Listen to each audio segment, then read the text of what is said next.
What is up, my beautiful gemstones? Welcome to Friday night's live intuitive oracle. And I'm just really happy to be here. It's been a much better week with the eclipse energy slowly melting away as we move through the rest of the retrograde. So things are looking up. I've been, I think admittedly in the last 3 weeks or so, much more flaky than normal. But I'm coming back to reality. And hello, Queen of all dragons. Hey, I thought I was the Queen of the Dragons. So nice to meet you. Welcome in. The Bat Mom, welcome. Miss Lotus Girl, I'm so glad you're having a much better time and a much better day as well. Again, coming out of that yucky eclipse energy. Miss Paranormal Pixie, welcome, sweetheart. Blue Crossroads. Oh my gosh, guys, I didn't have time to eat really today. I had a bowl of cereal in the morning and a bowl of cereal in the afternoon. So all this food talk is making me really hungry. Darling Deb, what's up, sweetheart? Gekka, that's me. Hey, I've been called worse. Munchie Chipmunk, what's up, girl? So yeah, basically just doing the same thing I've been doing. I'm pretty sure I finished my new book today. So hoping to have that out May 1st or earlier. Gone, Mysterious Disappearances. And other than that, we'll just chat as we go and we can get started. So let me bring in the man of the hour here. As I'm puffing on a coffin nail. I didn't even notice. That's all right. Hello, everybody. I will call and say everybody's hellos as I call names. I hope you all. Right. Why don't we just get started? No, I don't want to. What are you going to do if I don't? Queen of all dragons. I'm only kidding. I love it. I love the name. And welcome, I'm with a Z anyways. Welcome, by the way. And thank you for coming in. Dragons. That's true. Dragons. That is true. All right, let's do this. Who's first? Well, I was going to do Mark because the poor guy keeps getting names put in front of him, but he's not here yet.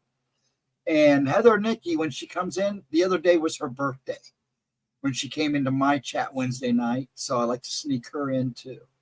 But she's not here. Go ahead and do Bat Mom because she was here actually first. Okay. So the other person is Ghostdragonzw. Sometimes I'll refer to him as Steven. And just so you know, Alexander Unverhan. I'm so sorry if I messed that up. So good to see you. Thank you so much for coming in. Guys, this is my friend from all the way from Germany that he actually we figured out a way to send regular text messages. To me, that is super genius because I don't know how to text outside of the country.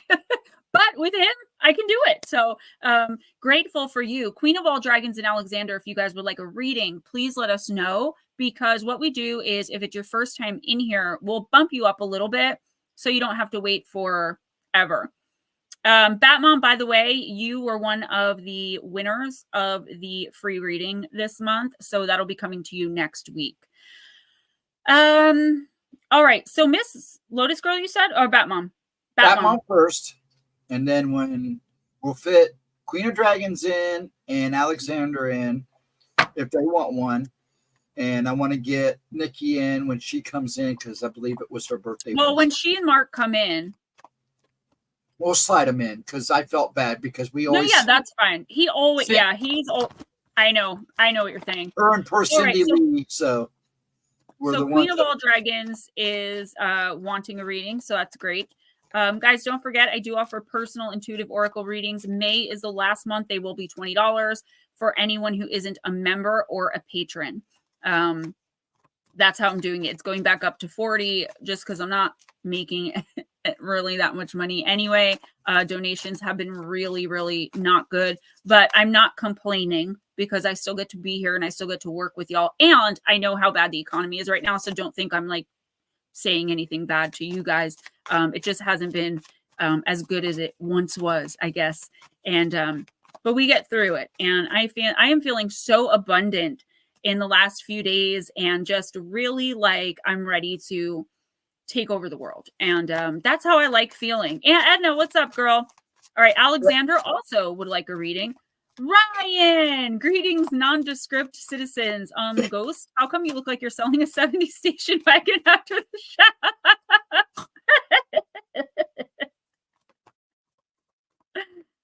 but you look very like a very dapper 70s salesman. Would you like this one with the wood on the side? Wood grain. Interior Yes, thank you, Miss vinyl. Dixie. It is still a very low price, and that's just for the remote generals. I do one-on-one through video for an hour. I do up to an hour and a half, which they always go over. I do specific questions. I do focus on love, focus on career, focus on money, or general. There's a lot of other different types of readings. I also do tarot that a lot of people I don't think know that I do, because I feel weird self-promoting, but your girl needs money, so that's exactly what I'm doing. All right, let's move into Bat Mom here. Wood paneling's good, just not in pea soup green. I know, what was with that? I mean, I wasn't alive in the 70s, but like almost, and I remember those cars. All right, Bat Mom, you got Sheila Najig, Boundary, card number 39, and she is dangerous. I don't even know that I've ever pulled this card before. This is an interesting card. If I have, it was very long ago. It doesn't come up often, so. Put up your boundary and only let through what benefits you. Batmom, paradoxically, a boundary does give you freedom. Clear your home from negative energy. Be proud of the things you have achieved. Do not compare yourself to others. Harm none and do what you will. If you're going through a gateway event like a special birthday or a life event like a birth or a marriage, ask her for protection. When walking around many ancient sacred sites in the United Kingdom, including church sites, every now and again, you double take on an image carved in the mossy stones.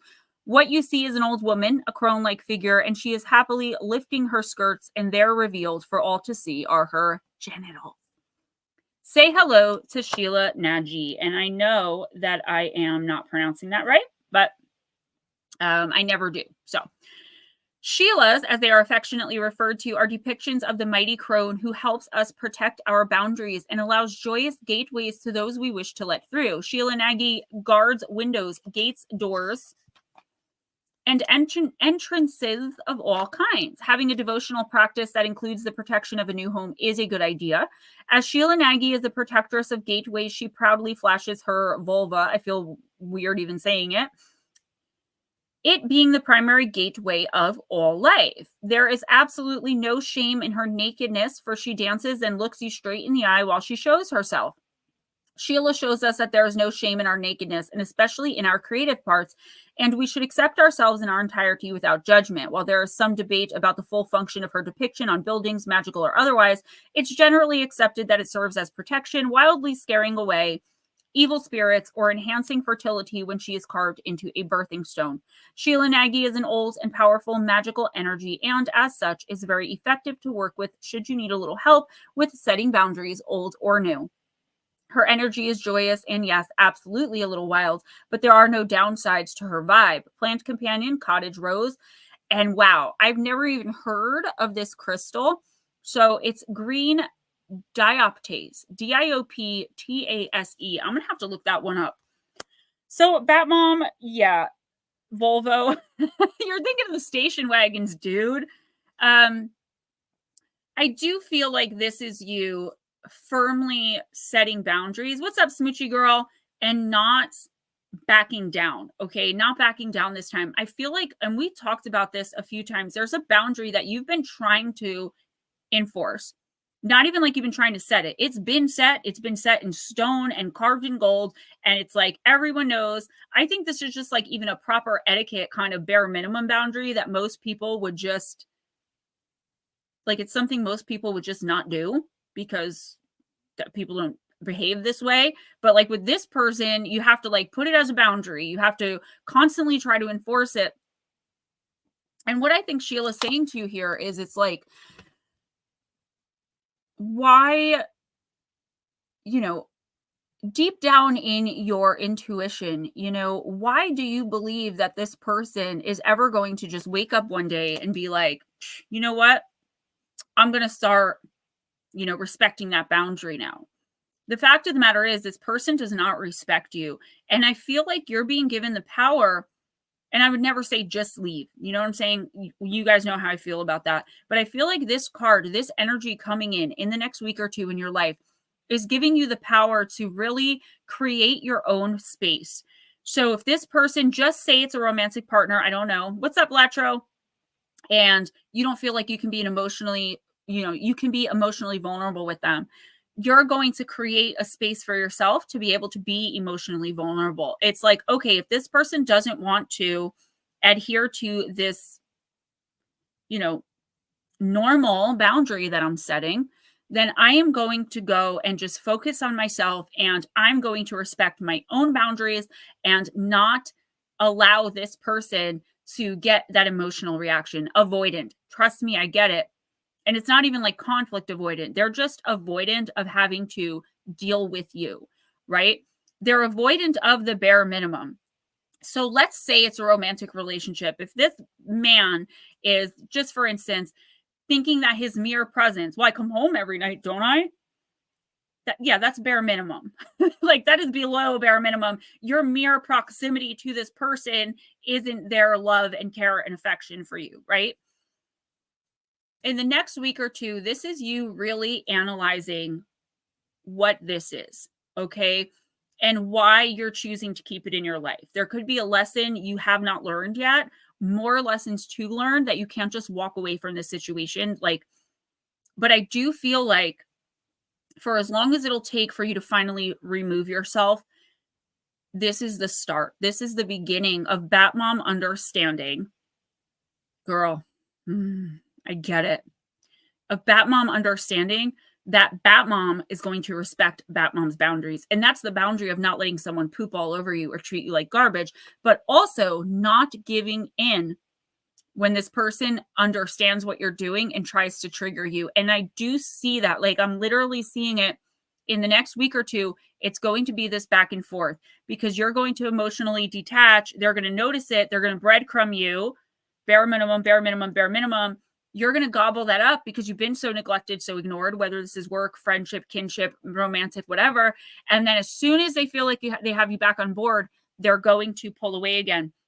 Do you want to continue this seesawing, or do you want to really focus on creating something different and new for yourself, protecting yourself from all energy like this, not just this one person? And if so, how are you going to go about doing that? And we'll talk more in your personal reading that I'm going to be doing for you sometime next week. I'm not sure which day yet, but you are next in line. So whatever day I do readings, you'll have it. Okay, here's what we're going to do. Since Lotus is not here yet, and you probably end up doing a timestamp for her anyways, go ahead and do Mark like we promised, and then we'll go from there.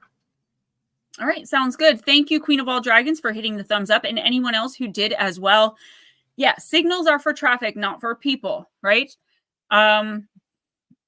It's so true, but I just feel like there's so much toxicity floating around for empaths and light workers right now, for anybody in general, but I think for us especially because we're super sensitive to it. We see it right off the bat. But the problem is we see the light too. And because our light is what we work by for the most part, most of the time, we assume that this person or these people are working in and with their light. And usually they're not. I know now at 41 years old, what I bring to the table, what I will accept and what I won't in any future dealings with anyone, romantic or otherwise. And I'm confident that I'm going to be able to enforce those boundaries once I get the opportunity to do so, right? So when I meet new people, when I'm going into a new job, I'm no longer this starved for love, extremely insecure. And I don't mean just romantic love. I mean love in general, invisible, scared little girl, right? I know who I am. I know my worth. So going forward, I'm just not accepting any more of the BS. Again, to the best of my human ability, because as human beings, we are emotional beings and sometimes we can't help ourselves. Mark, I'm going to use the magic of you. Yep. Oh, Batmom, I feel the same way. It's like, I'm not getting any younger. So what are we, like, what's really happening here? Well, destroy the down button. I said, destroy the down button and love on the light. Oh, I was like, wait, what? Mark, I'm using magic of you. when you're done with him, we'll go ahead and do the 2 new people. Sounds good. Translucence, love the darkness. Card number 33. 33 being a very good angelic number for you in the next week or two, Mark.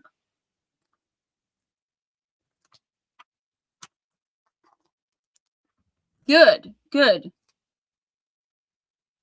Well, we can be miserable all by ourselves, right? We don't need help being miserable.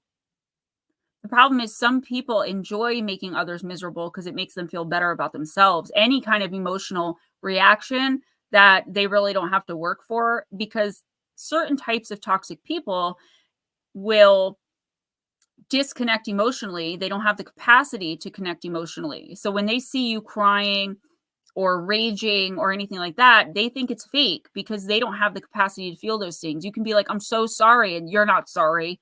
Why don't they believe you're sorry? Because they never are. They don't know how to apologize. It's incredibly toxic, and in my opinion, it's downright evil and disgusting. But we all have to go through it at one time or another to learn our worth. And unfortunately, I learned it a lot later in life, and I think you did too. Mark, it's time to enter the underworld. You have been existing on the superficial plane for too long, and a balance is required. Be like the goddess Persephone, who descended to the underworld. In the patriarchal myth, it is said she was stolen by Hades, but that is not in fact true. A goddess that powerful would never be able to be stolen. In a matriarchal society, she would have been described as entering willingly and then deciding to have Hades as her partner. The Maiden of Translucence has her eyes closed, like the Fool of the traditional tarot deck. This is the card signifying the beginning of life's next magical adventure. She is letting go, and her winged bird steed is preparing to plunge into the cracked earth opening up before them. The forest branches beckon, come this way. When translucence appears, it's also time to redefine your own parameters, protect your sanctuary, and willingly take the journey into the unknown inner verse of you. Feathers are shedding, the hand is beckoning. Take the journey. This card is saying it's time to fall in love with the darkness. Mark, the darkness isn't, like evil, and you know that. It's embracing these shadow sides of yourself, which you, I believe, have been working on doing with all of the work you've been doing on yourself, on your energy, how much you've been elevating your vibration and how quickly, by the way. It's amazing. But I feel like there is a little piece that you're missing, and that's working on the shadow.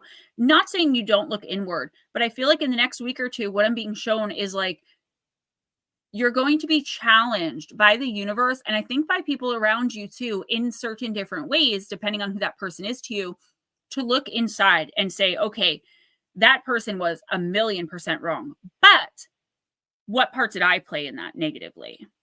Right? Even if it's just the fact that you engaged and you know better. This is a good thing. This is you moving into a different type of shadow work. And it usually is one of the last steps, if not the last step, in moving forward on the journey to awakening, right? One of your awakenings, because we have many. I used to watch Gemma's channel a long time ago. I lost contact with you and your channel. What? Did you always have this name? Who's next? Actually, I can say my hellos to her. Hello, Queens of Dragon. Yes, you are next. And yeah, did you have another name before that? I'm glad to have you back. I will say that. Yes. Doing big things.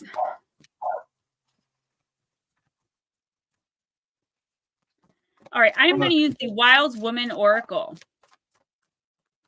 Yeah, where you been? You abandoned us. No, I'm just kidding. Let's see what's going on with Wild Woman. I don't remember the name. Queen Dragon a long time ago. Okay.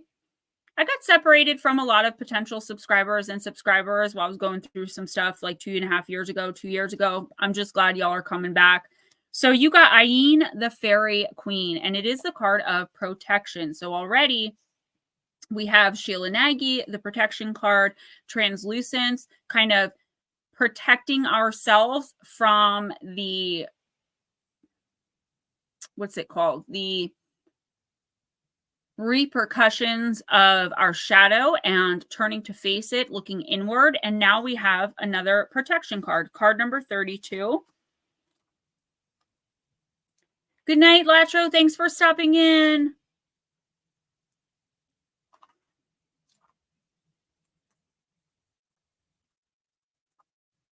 Okay, 32. Vixen Doe, so nice to see you, honey. All right, Queen. In your mental, emotional, physical, or spiritual well-being, is your mental, emotional, physical, or spiritual well-being being threatened or violated by another? And if so, what boundaries can you put in place to protect yourself? Call upon Ayin for protection if you feel that your personal sovereignty and safety is being physically, mentally, emotionally, or spiritually threatened. The Fairy Queen empathetically reminds you that even if you have been violated in some way, your honor can never be taken from you as it is inherent. Ayin is a significant goddess of ancient Celtic lore who rules over summer, love, protection, fertility, sovereignty, healing, and the sun. Over time, she became linked with the Fae and began to be known as the Fairy Queen of Munster, a province in the south of Ireland. As a goddess associated with the summer solstice, Ayin brings prosperity and ensures healthy crops and livestock. It is said that Alil Alum, the ruling king of Munster, essayed Ayin, who, outraged, bit off his ear, ultimately dethroning him as only an unblemished person could fill the role of High King in Ireland. Due to the violation and disrespect that she experienced at the hands of a man who was unworthy of his status and position of power, something that far too many women are experiencing, Ayin became known as a protector of women and the land. Since the earth is a sacred being and women and women's bodies are a symbolic expression of the earth's sacredness, Ayin legitimizes or destroys kings depending on the level of respect and honor they demonstrated toward the land, its animals, and its people, particularly its women. So, what's up, Deb girl? Okay, Queen, not to already start being repetitive, but I do feel like you are also dealing with some boundary issues here, whereas it's like, I think this is broader, though, than just one person. I feel like as you learn and grow and change as a human being, which I do think you are changing significantly in certain ways and in certain areas of your life, the people around you are getting uncomfortable. And not everybody, but I feel like some people close to you in the next week or two could emotionally detach, or they could detach further, or they could become more abusive towards you, whether that's physically, mentally, emotionally, spiritually, psychically, whatever they're taking. And the reason is because you're becoming the person you were meant to be. You are becoming who and or what you came here to become. No matter how old you are or how young you are, it doesn't matter. It's like, this is your time to finally be your genuine self. And I don't feel like you have any control over it. I feel like your thoughts are changing, your feelings, your mind is changing about a lot of things. And there are so many people around you, it's like hurting you. You may try to push it inside and like maybe not talk too much or not talk about your opinions or ideas too much, because people are starting to, like, again, withdraw a little bit and pull themselves back. Now, here's the thing. The universe does this on purpose. Anybody who completely withdraws from you is someone who's no longer necessary in your life. You've outgrown this person. This person no longer serves a purpose in your life. And when we lose people like that, and when we step outside of situations and relationships, situationships like that, that makes room for the universe to bring in more and more abundant people who are going to contribute to our abundance, to our happiness, to our success. Not people who are constantly questioning every move we make, every word we say, every thought we have, just trying to flip it around on us. I do see, whether you're dealing with it now or not, please don't be surprised if within the next week or two, you get a lot of resistance from the people you most thought would be on your side as you grow and change. Now, this could be something as significant as switching careers, or it could be something like moving your, where you live, or just an idea or political opinion, whatever it is.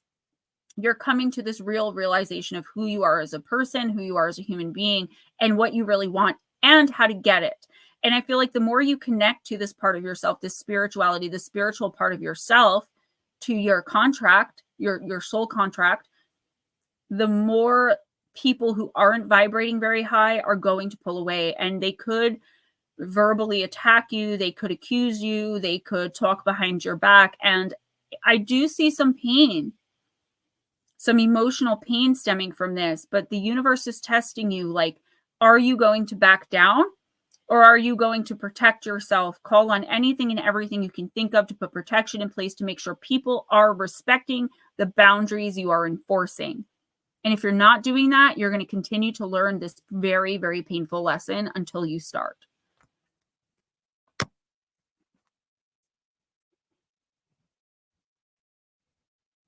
Hello, sir. Alex is next. That's your Alexander. Hey, Nomeo. Hey, Cowie. Oh, it's Cowie's birthday. Happy birthday. Okay, Alexander, are you still listening? Yes, he said he wanted a reading, and Perfect. In fact, he likes to be called Alex. Alex, got it. I can't read the chat and channel and read from the book too, guys, so you'll have to forgive me. I miss a lot of the texts.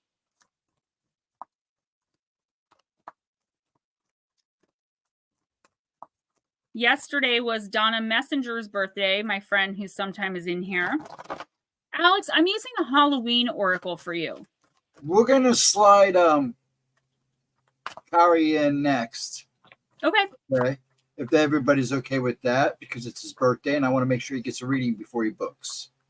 So Queen of All Dragons says, I've been going through issues with family, and I've been dealing with my sister and her dialysis with her kidneys. Now, it's okay to help out, and it's okay to be of service, but it is not okay to go out of your comfort zone in order to please another person who may or may not be appreciative of what you're doing. You don't owe anyone help.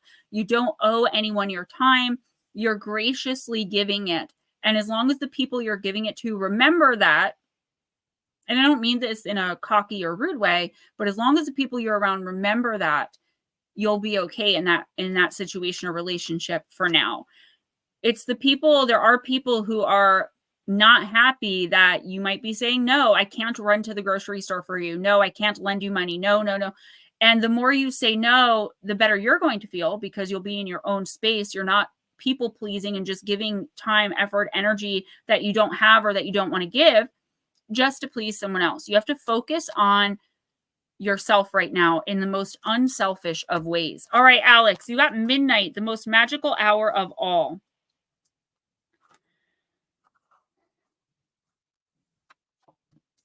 The dark, it envelopes me. The witching hour awaits, true magic and enchantment and spells that change fates. The middle of the night, midnight, is the hour in which it is believed that ghosts, witches, ghouls, and magic are most likely to be active. Transition times, such as noon, the time between tides, or even dark moon, are traditionally powerful times for magical transformation. In some Christian traditions, the witching hour is seen as 3 a.m. because it's the opposite to the time that Jesus is said to have died, at 3 p.m. But there is some consensus that midnight is the time of greatest magic, particularly around Halloween time. As soon as the clock strikes midnight on Halloween, it's said that the spirits flow forward through the veil, and if benevolent, bring positive messages. If not so benevolent, they are mischievous and play tricks at best, or at worst, wreak havoc. Allow yourself to relax, Alex, into this benevolent darkness of midnight. You may feel this is your darkest hour, but know that the light will always return again. The dawn always follows the darkest night. Know, too, that it is important to recognize that we all have darkness within us, just as we have light, and this isn't something to hide from. So I was just talking to Mark about kind of embracing the shadow part of himself, right? And I already see several themes popping up here tonight already. But Alex, I feel like you are kind of being made to question yourself a lot. You may have found like a new hobby or something new you're interested in, or you may just be making or thinking about making a lot of changes in your life that you feel are most beneficial to and for you at this time. But as I said many times already tonight, and I've only been here a half hour, there are certain types of people that don't want to see you change, because then where does that leave them and their needs and everything you bring to the relationship with that person, regardless of its romantic, employer-employee, a kinship, a friendship, whatever it is. This is you in the next week or two really learning, or at the very least understanding, that you don't owe anything to anyone. Like I just said, you don't owe time, you don't owe effort, you don't owe energy. These are things that we should always be giving freely. Alex, if there are people that it seems like you're always giving, and they're always taking, the next week or two, it's time to decide, do you want to just go with their flow for the rest of your life? Or do you want to really explore these new feelings, this new energy that's stirring up within you? Because it is coming. Tick tock, it's coming. Look at the giant clock on this card, right? She's transforming. Alex, that's you. You are transforming. And tarot and oracle don't have gender, so there could be a female on the card. It doesn't matter. This is you transforming. You're transforming by becoming connected not only to the light part of yourself, the good, the happy, the helpful, the wonderful, beautiful, bright being that you are, but also dealing with the lower vibrational stuff. You know, for me, I'm a very judgmental person. I make snap judgments all the time. I watch TV and mock people. I had to really look inside myself and find out why I was that type of person. And I try my very best to change it now and not make those snap judgments. That was a part of my shadow I had to work with because I was always snap judged. These are the things you're exploring. I also am getting something here that you're dealing in something a little bit darker. So whether you're like ghost hunting or just looking more into the occult, there's something here that I'm seeing that your guides are like, be careful, tell them to be careful, be careful. It's like, don't, number one, don't forget to protect yourself. And number two, don't be led. This is the easiest way to put it. If you meet someone in the next week or two that is like, oh, you know, let's have a seance or come ghost hunt with me, don't do any type of stuff like that in the next week or two. I feel like there's someone that's trying to like recruit people to do the dirty work so that like those people can gain the attachments and this person can gain the money or the glory or whatever it is. I know this is a very weird and specific message, but I have to bring it through. Beware of people trying to get you involved in something. It's very not good. There's something like really bad going on here that I feel like someone is trying to pull you into and you don't see it coming. Like you just think it's like all normal, like all fun and games, and then all of a sudden it's not. And yeah. Be very careful who you allow into your inner circle in the next 2 weeks. Nice. Oh, it's Atlanta. Yeah, no gathering to summon the old gods. By the way, I found out that the skulls of your enemies are dishwasher safe. Alex, you're so welcome. Thank you for coming in. I hope you hang out if you can. Who's next? Okay. Well, the Pixie, I think, is listening. So you can either do her or go ahead and do Lotus. Either one is fine. Well, who's next? Well, actually, Lotus would be next since she was higher on the list. And then we'll do Pixie if she pops back in. We'll still do her anyway. So she's listening. Miss Lotus, I'm going to use shadows and light.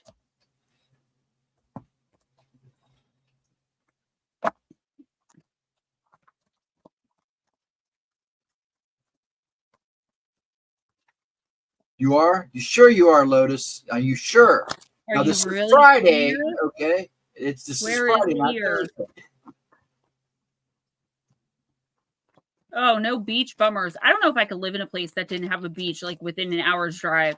I cannot.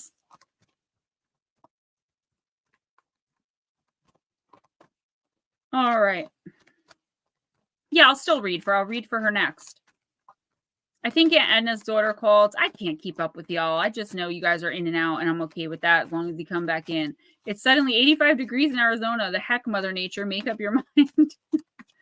We are currently experiencing second winter and the pollinating in northern New Jersey. We are the armpit of the country, after all. Okay, so Miss Lotus, you got Winged Seer, card number 12. You see clearly and clairvoyance. Oh, we got to read for Cowie. That was the whole point. Yes. Oh, Cowie, you'll be next, honey. I'm sorry about that. Yeah, my fault.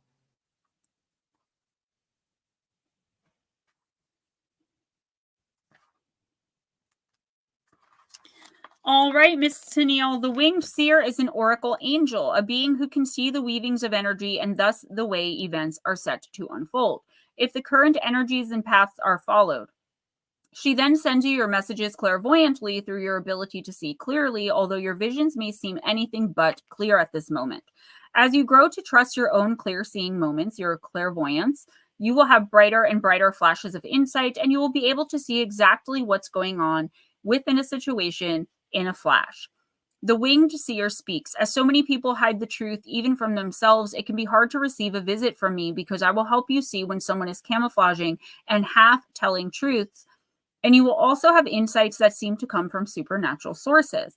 It's as if you have changed sight. You can see further, higher, and more deeply within. You will experience flashes of the future and sudden understandings of the past, and you'll be able to foretell likely outcomes. I am the Eye of Ra, recreating your future, and the Adrinka, the protective eye that watches over you while you sleep. And if you follow through on what you now clearly see, there will be illumination, victory, and wisdom. Trust in your sacred sight. Divination message: your clairvoyant ability is being enhanced by the winged seer. You may be able to tune in or remote view, almost be able to see behind doors and into rooms and receive images that let you know what someone is doing without you actually being there at the time. And all of these experiences will either empower or scare you. You have asked for more information, asked to discover what it is you're not seeing that you definitely need to know. Now that the information has come to you, you must be courageous and take action based on what you cannot logically explain. It's important now more than ever to be honest about what you can see, but most of all, to be honest with your own self. Tennille, I do feel like this is a turning point. Finally, we're coming into some turning point energy, for lack of a better way to say it. Okay. You're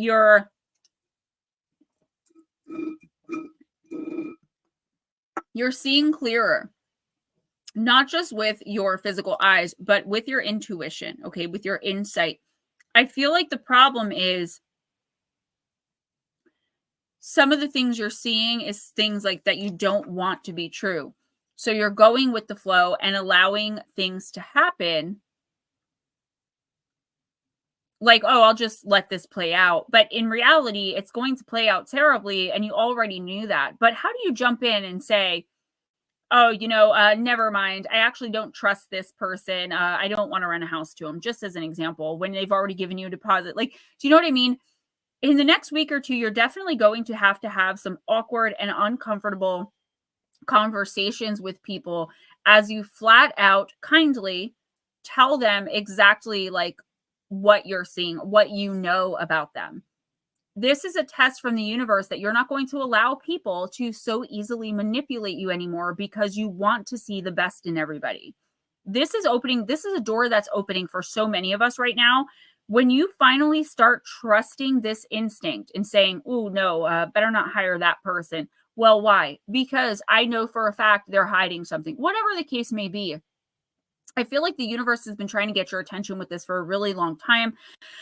But you have so much other stuff going on that it's like it was on the back burner. It wasn't in the forefront of your mind for you to be able to really try to work with it. And while you still have a lot of stuff going on, now that your energy is brighter, cleared from the eclipse stuff, you're feeling a little better. It's like the universe really wants you to start putting your internal knowing into action, right? Start working with your intuition really seriously, completely, and wholly, regardless of who likes it, who doesn't, regardless of who you have to call out and what you have to say.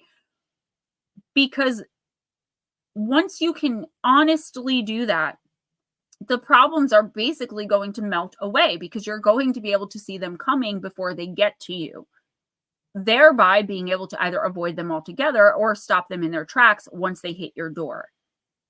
If you continue to ignore this, or if you continue not to seek and look for it and work with it, that's fine too, but your life is going to be riddled with chaos on again, off again, on again, off again, on again, off again, until you decide to work with this. Clairvoyance, clairsentience as well. Like, you're made to be in this place right now. And I do feel like down the line, once you learn how to do this, your life is going to be so much better. You're going to be helping others with this, whether you see that for yourself or not. You are a spiritual leader meant to connect people, bring people together. But this is a first step in that. And even if you're like, Gemma, I have no interest in doing that, that's great. Your human mind does not have an interest in doing that, but your soul is here to do just that. Howie, when you're ready. My back is itchy. Hold on. All right, Cowie, I'm going to use the Oracle of the Divine Circus.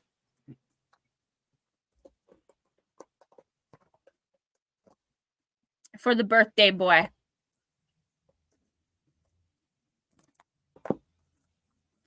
Guys, I'm so hungry. Like, can we stop? Please.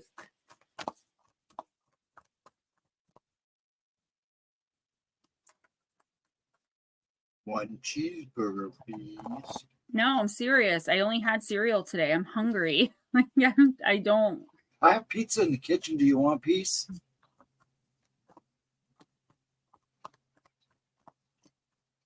She's gonna beat me later.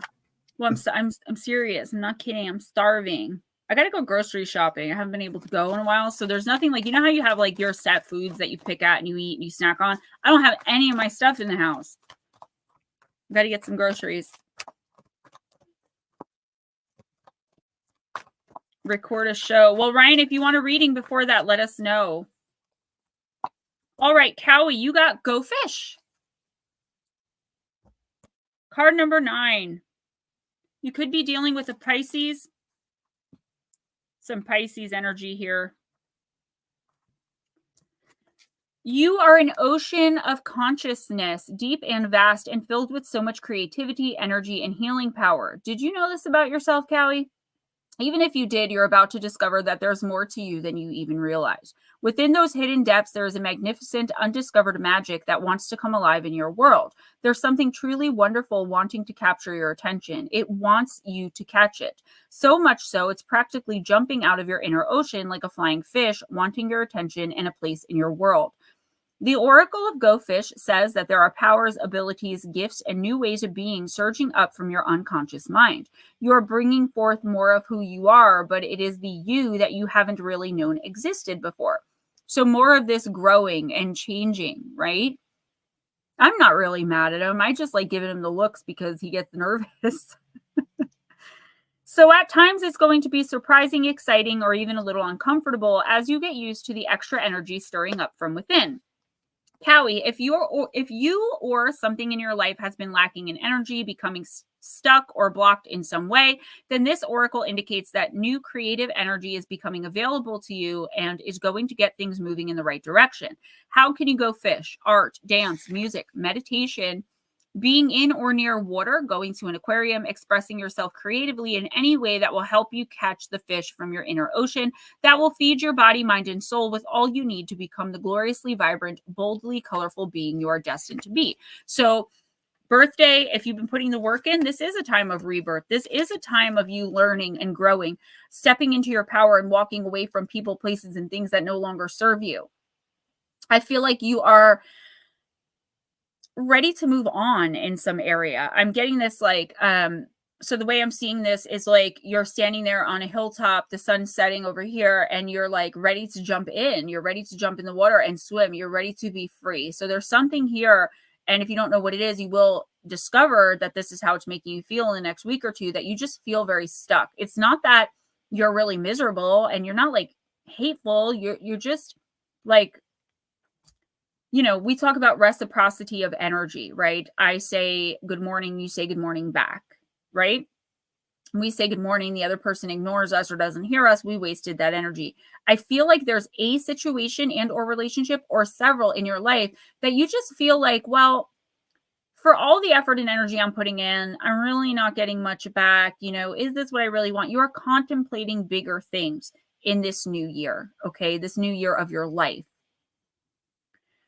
This is the universe telling you, you know, take the leap of faith because the universe will catch you. If you stay trying to change people to match your energy, that's almost never going to work. But if you move out of that energy of change and move into your own energy of change, you will attract people who already match your energy. You don't have to work with and Frankenstein monster them into something in your mind that you wish that they are, hope that they will be, and that they present, but they're definitely not. I'm also hearing, Cowie, that in the next 2 weeks, if you're asked to sign a contract or like lend money, there's something here of like, don't give this. Don't get, I don't know. I'm not saying don't give, like don't give to people, don't do good things, but it's like, don't fall for this. Okay. This is a separate message. Do not fall for whatever this is. So if it's like a get rich quick scheme, if something seems too good to be true, make sure anyone you're dealing with is on the up and up to the best of your ability. And if they're not, kind of just back away from them. You don't owe anyone an explanation. You don't owe anyone closure. Forgiveness is for you, and forgiveness doesn't equal reconciliation. So we are off the hook when we want to separate and detach from people, places, and things like this. Be wary of someone offering you something that seems too good to be true, at least until the end of the retrograde, which will be about the second week of May. So we're coming out of the retrograde next week, but then you have the shadow energy, which is about 2 weeks. In my opinion, a lot of people don't believe in the shadow energy, but I do definitely. So just watch out for that. Otherwise, this is like learning, growing, changing, accepting. This is like boom, boom, boom, boom, boom, moving on for you if you continue to put the work in. Nut slap! Okay, I think we're all back in order again. So all right, cool. Miss Pixie. Got it.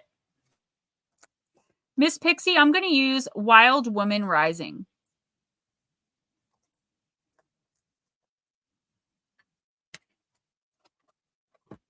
Oh, Cowie, you're so welcome.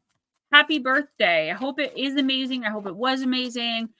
And I hope you fall into this, I don't want to say self-respect, but kind of like this self-knowledge that you deserve a lot better than what you're getting, at least in one area of your life. And again, I don't feel like it's that you're being treated so poorly. I just feel like it's some area of your life is very anemic, very lacking.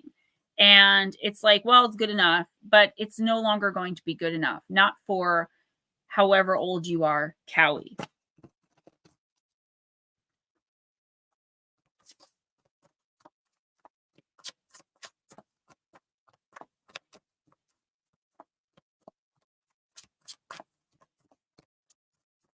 Guys, please don't forget, if you're able to donate, please, anything that you can. I could really use it. If you can't, that's okay. I know you guys donate when you can. All right, Miss Pixie Girl. Believe in the impossible. Card number 36.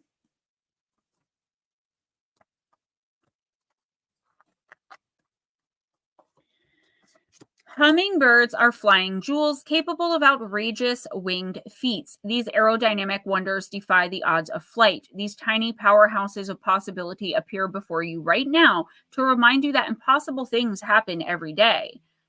Don't forget, there are things in your life right now that you previously thought impossible. You are living a variety of circumstances right now that not too long ago were a dream, a goal, or an ambition. You are growing into your next miracle this very minute. Let yourself believe in it. When we loosen reality's tight constraints on possibility, our life expands with potential and the wild woman rises. So, oh, Munchie, you guys are so sweet. Yeah, me either, honestly. So Miss Pixie, yeah, this is, I feel like for all the people who really believe in you, believe in what you say, believe in what you do,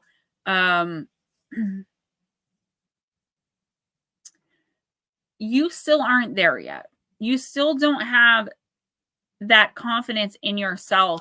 Not that you don't believe in what you're doing and not that you don't believe in what you're saying, but I feel like it's just like you are still working with that shadow part of yourself with those insecurities. But here's the thing. There's opportunities, or at least one coming up in the next week or two, where if you're not your biggest cheerleader, even if you're doing it in private, like praying on something or, asking the universe for something or claiming something out loud when you're alone, right? Then nobody else is going to advocate for you. And this could be a really great opportunity to move you closer to your ultimate goal in life. And this is a very big thing. It's like, this is going to make or break you, not completely, but like in a sense.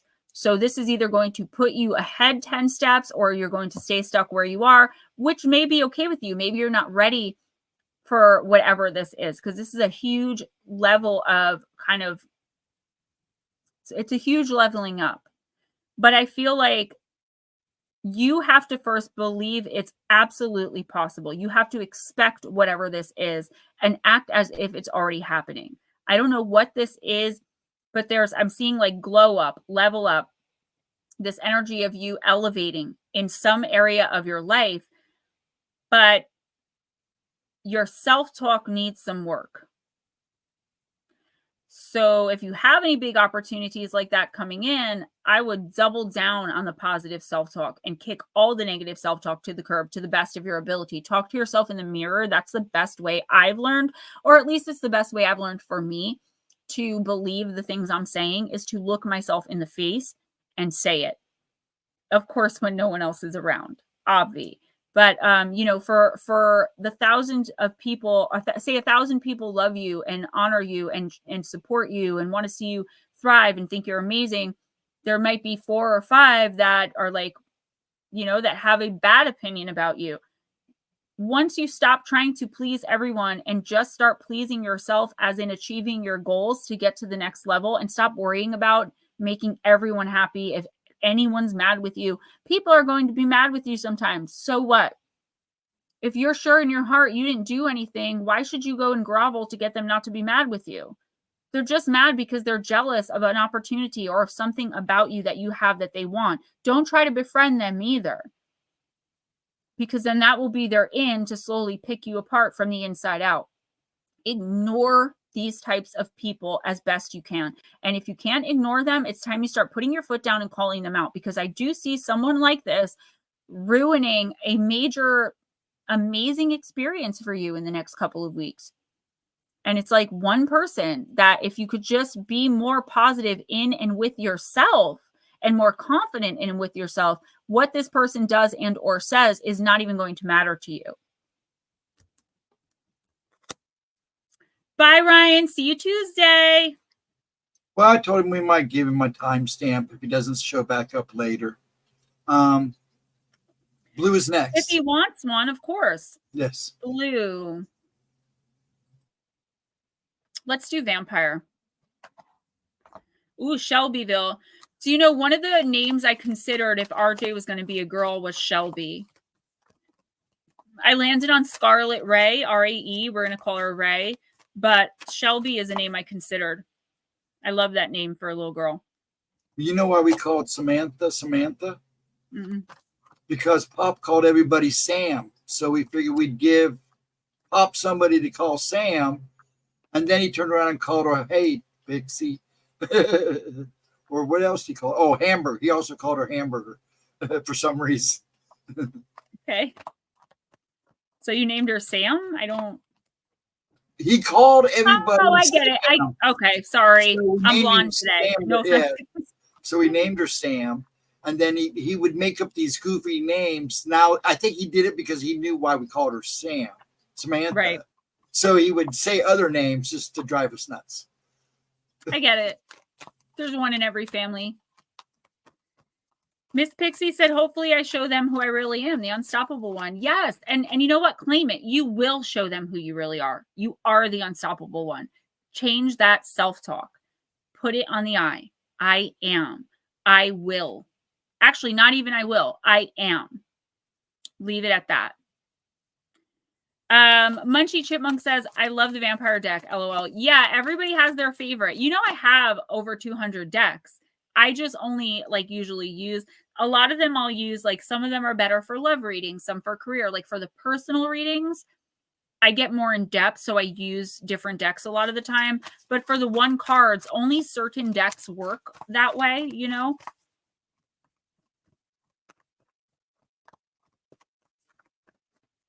All right, let's see what Blue Crossroads, what's going on with him. Hey, let's be roommates. I want the badass boss deck. What is that? Everyone has nicknames for my decks, and I never know what they are. Give me one sec here.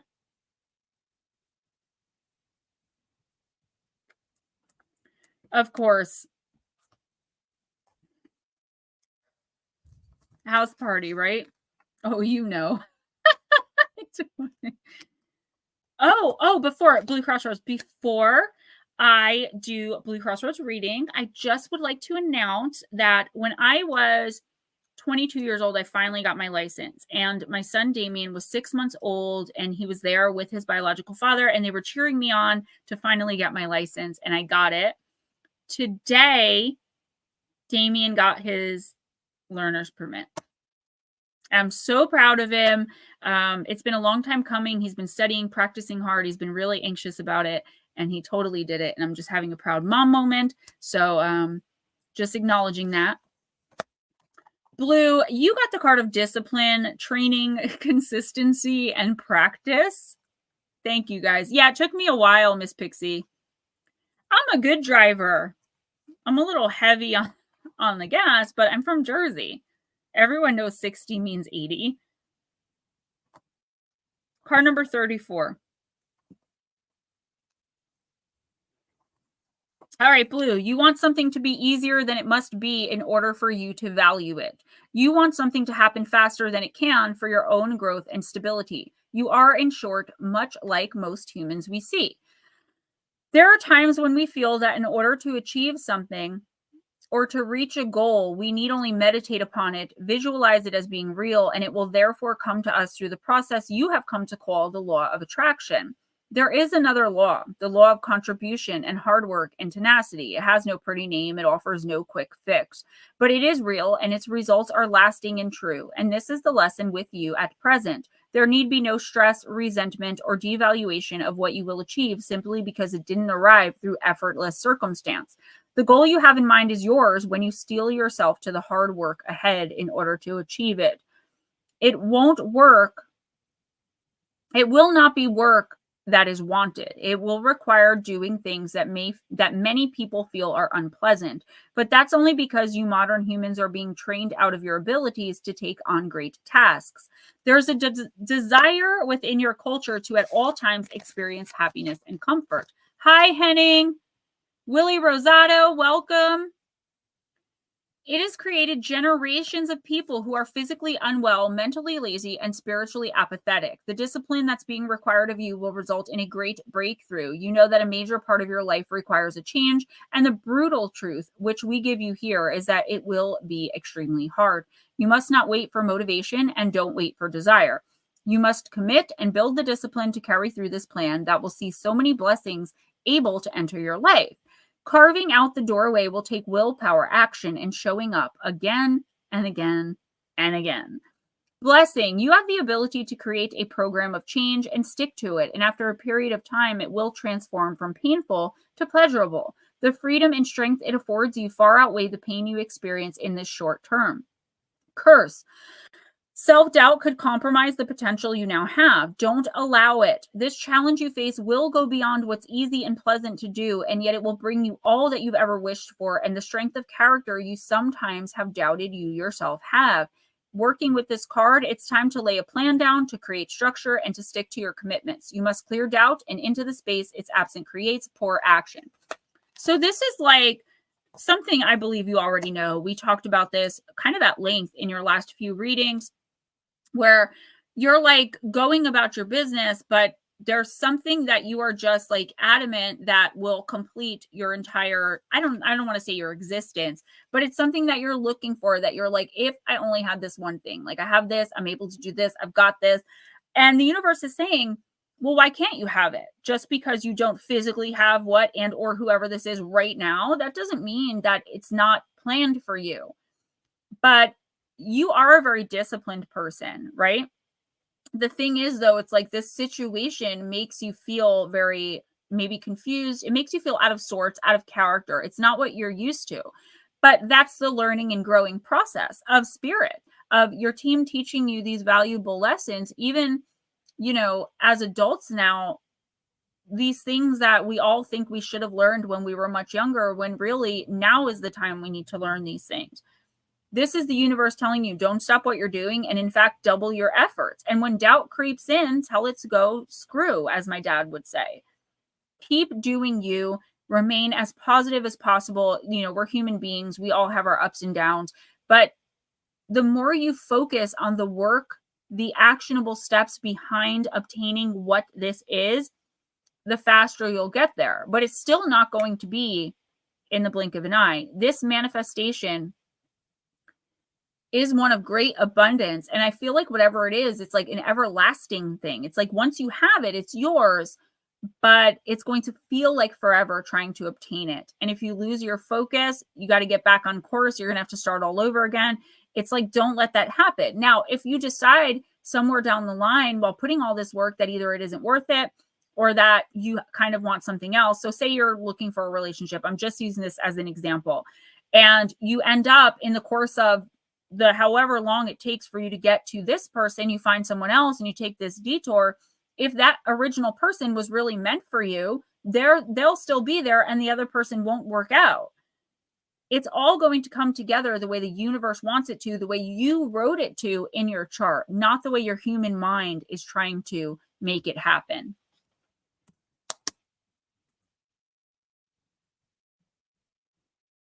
Henning, you're a kid? Well, where did you come from? Did you just stumble in? Or are you the one that was like, oh, I'm only 8 years old underneath my flirting video? That was a weird comment. I felt a little trolled, I got to be honest. Henning, I love that you're here and thank you so much for coming in. I don't read for kids though. As far as like the one cards, if you reached out to me personally, I have cards that are for younger kids that I could use.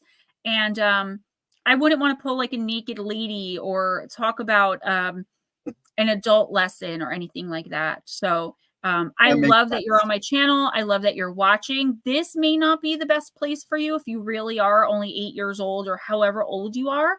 But I'm just wondering, how did you get here? Where did you come from? Are you somebody's kid that maybe watches me? I know a lot of the kids watch with their parents, and I'll tell the parents like beforehand, like, hey, not Oracle. So you've had your profile for 10 years, so you're not actually 8 years old. So can you explain what's going on here? I just don't want to be trolled. So, okay, bye. Oh, yeah. Who's next? Oh, thank you, Aunt Edna. Next is Darling Deb. I feel like someone's trying to trap me. That person came in asking if they should get that weird surgery and didn't even let me like interpret the card. And now I'm dealing with things like this. Henning, if you're listening and like you want to email me about something, I do feel like maybe you have something to say, but you're just not saying it. So if you'd like to email me, my email is Gemma Jade. He is a kid. GemmaJadeParanormal@gmail.com. Well, but then why lie about how young but it's you a little are? old for him to be in here. You know what I'm saying? He needs to. What I'm saying is, if you are a kid, then say, this is my parent, or I came here in this way, or no, I haven't had my profile for 10 years. I'm on my older brother's profile. I did ask several questions that they didn't follow up with. So, okay. Yeah. Paranormal Pixie, please do. That would be good. I would appreciate that. And let's move on. Darling Deb. Miss Deb girl. There are kids that will come in. Munchie, that's kind of the question. There are kids that will come in interested in what I do, or like, oh, you're welcome, Tennille. I love you so much, my soul sister. That ask me, like, how did you know you were meant to do this? Or and I love to talk about those things generally, but unless the parent reaches out for the child, I don't have the right to read for a child. I don't have the right to give spiritual advice to a child whose religion might be against it. Like, I'm not getting into that. I'm just here to spread love and joy and messages. And if anyone's parents ever wanted to reach out, I've had friends of the channel that would come in all the time that would bring their kid to me through email. And yeah, better to be on the side of caution. That is definitely correct. This dragon has returned. Well, welcome back, Your Majesty. All right. Who was I reading for? I forgot because I'm mumbling. Darling Deb. My darling Deb girl. My other soul sister. You know what? I'm going to use the Anne Stokes Gothic for you.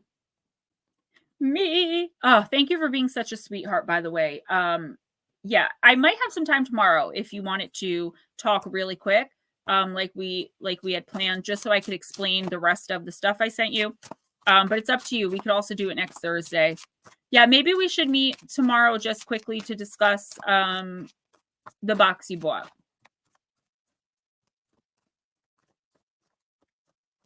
I told you it would, as you started salting, spraying, making it obvious what you're doing, that was going to start to happen.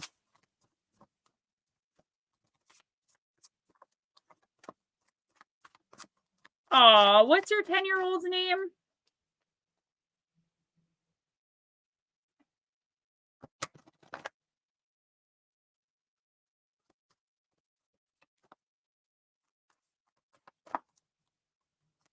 Hey, Munchie. There's such great energy. I mean, every week there's great energy, but you guys are just...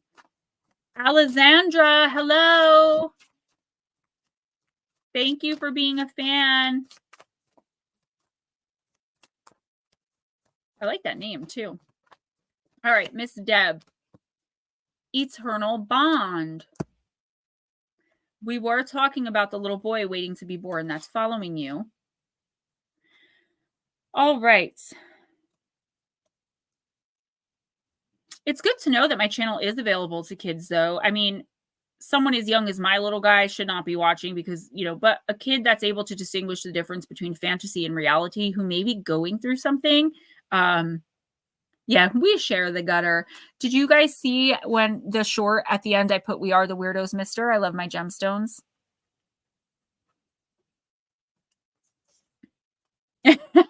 Yeah, show her the replay. Whatever. It's at like a minute 5 or an hour 5.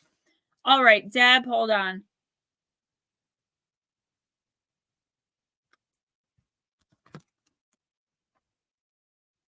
Yes, both myself and Miss Pixie do have personals, as I mentioned in the beginning about myself, but Miss Pixie does them as well. And I do really need the money. This is the last month. May is the last month. I may do June because I'm just announcing this at the end of April, that they're going to be $20 for anyone other than patrons and members. So if you're a member, you can still get a $20 general. But I offer face-to-face video up to an hour and a half, specific questions, focused on love, focused on money, focused on career, or mainly general, which is my favorite way to do it because then I get to say anything that comes in. Deb, unconditional love. 2 unicorns stand beneath the night sky. The tips of their horns light a pool of water, and the curious foal tests the water with his hoof. Watching the youngster's every move, the mare stands over him protectively. A shooting star can be seen in the distance. To love unconditionally is to expect nothing in return. The mare in this card wants only for her foal to be healthy, safe, and happy. It's natural for most parents to feel this way about a child, but it's not only biological mothers and fathers who experience compassion or offer their love freely in this kind of way. We're all capable of loving without limits. Most of us. If you have drawn this card, then you might be the recipient of unconditional care. If so, then it will confirm this person's feelings. However, eternal bond will sometimes arrive when relationships are being tested too. It's often important to remember how much you love someone when things aren't going as planned, as well as when all is filled with joy. While this card does not suggest staying within a relationship that's making you unhappy, it does suggest that you don't give up at the first sign of trouble. As a sign in your reading, it might simply be advising that you remember why this person is in your life and how much you love them despite current differences. So there's 2 things, current difficulties and differences. 2 things. One is the little boy reminding you, I'm here. Oh, someone just, what did you say her name 3 times? Who just said, where's Maraid? And now she's here. What's up, Maraid? Let us know if you have to leave early, honey. Jarvis. All right. I just love Ann Stokes. So the first thing is the little boy reminding you he's there. He is a protector. He's not born yet. When will he be born? Who knows? But we know it's not going to be now until you get through everything else that's going on. Okay. He's there. Talk to him. You've named him. He is your future child. He is your past sibling. He is you know the drill with this little boy. Okay. Secondly, this is your guides telling you, like, yes, you're doing the right thing. You're going the right direction. You are supporting someone that you love as they go through a very, very hard time. And in fact, we're removing an attachment from somebody that you love and that you're very close to, that is under not demonic attack, but that is under attack from a lower vibrational entity. It's affecting everything in your home, and you're still there. You're still doing everything you can. I'm like, hey, can you do this? You're like, oh, I already did that. You know, you're on point. And you're also, with this card, with this energy, coming into your clairvoyance, your clairsentience. Okay. And even your clairgustance as well. This is something I wanted to talk to you about privately, but while this card is here, I might as well say it. You're one of the rare people. I can do it. I believe Pixie can do it. I mean, there are people that can do it. It's not that we're like super special, but it's a different kind of clair.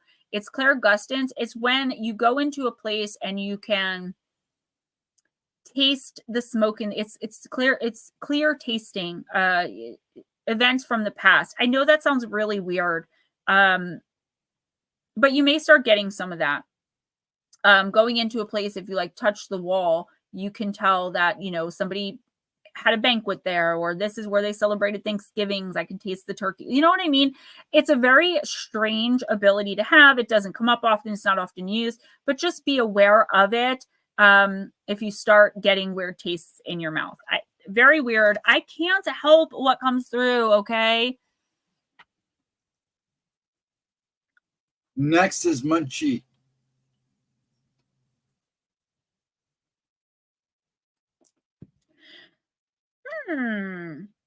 Miss Munchie girl, let's do Fairy Forest. Oh, no, wait. I'll do Vampire for Miss Munchie.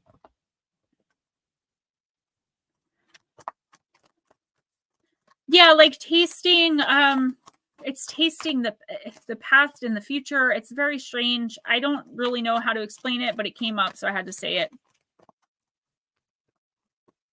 Yeah. Oh, it's just, what does it say? It says 2020 Victorian, January 25th, 26th, and 27th. Hot Rod and Cool Ride show. RJ picked it out. Psychometry, in that it's a gift, but this is more like an ability. So clairvoyance is clear seeing. So being able to see things, like I see energy. You could see the past or the present, the future. Clear seeing, right? Clear sight. Clair cognizance. There's like 5 different ones, but clairgustance is clear taste. And believe it or not, there are people that can do this. There's clear touch, when you touch an object and you can, you know, tell the history of it, or at least a little bit, especially when something tragic is involved. And then there's taste, which I've never really looked into. So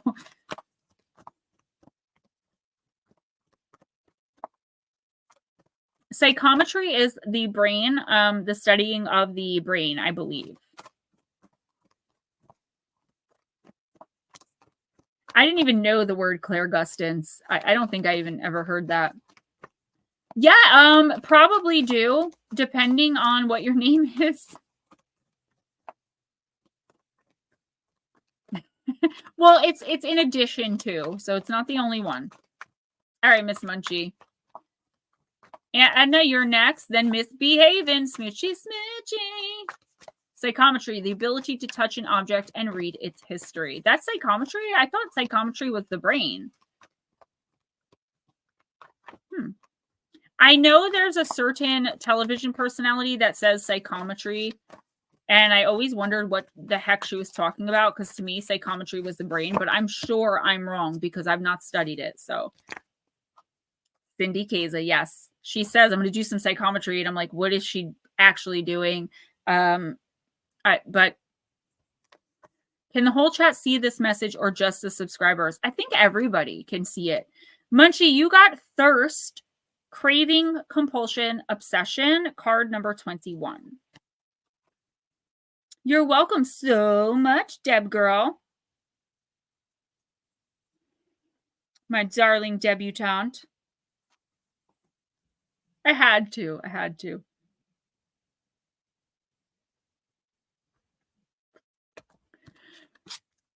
Munchie, you are currently craving something with such a great thirst that it's dominating your thoughts and feelings, and you can think of hardly anything else. Now, remember, if you don't know what I'm talking about, this is a warning of something coming in. Thirst can be wonderful when that which you long for, yearn for, is healthy and wise. But in this case, the thirst is for the kind of experience you know will have life-changing consequences. For with us, the thirst we experience is not just for the blood, the drink that sustains us. It's for the stream of humanity and the song of life and beautiful warmth that runs through the blood. So too for you, what you thirst for is very close to becoming an addiction, an obsession, which draws you away from what makes you, you. If it's a person you thirst for, their touch, their love, or if it's a substance, know that the thirst is exerting a powerful force very close to control over you. There may be an addiction or an addictive way of thinking and feeling working its way into your life right now. We wish to direct your consciousness to the thirst and ask you to question its source. What is it this thirst is craving?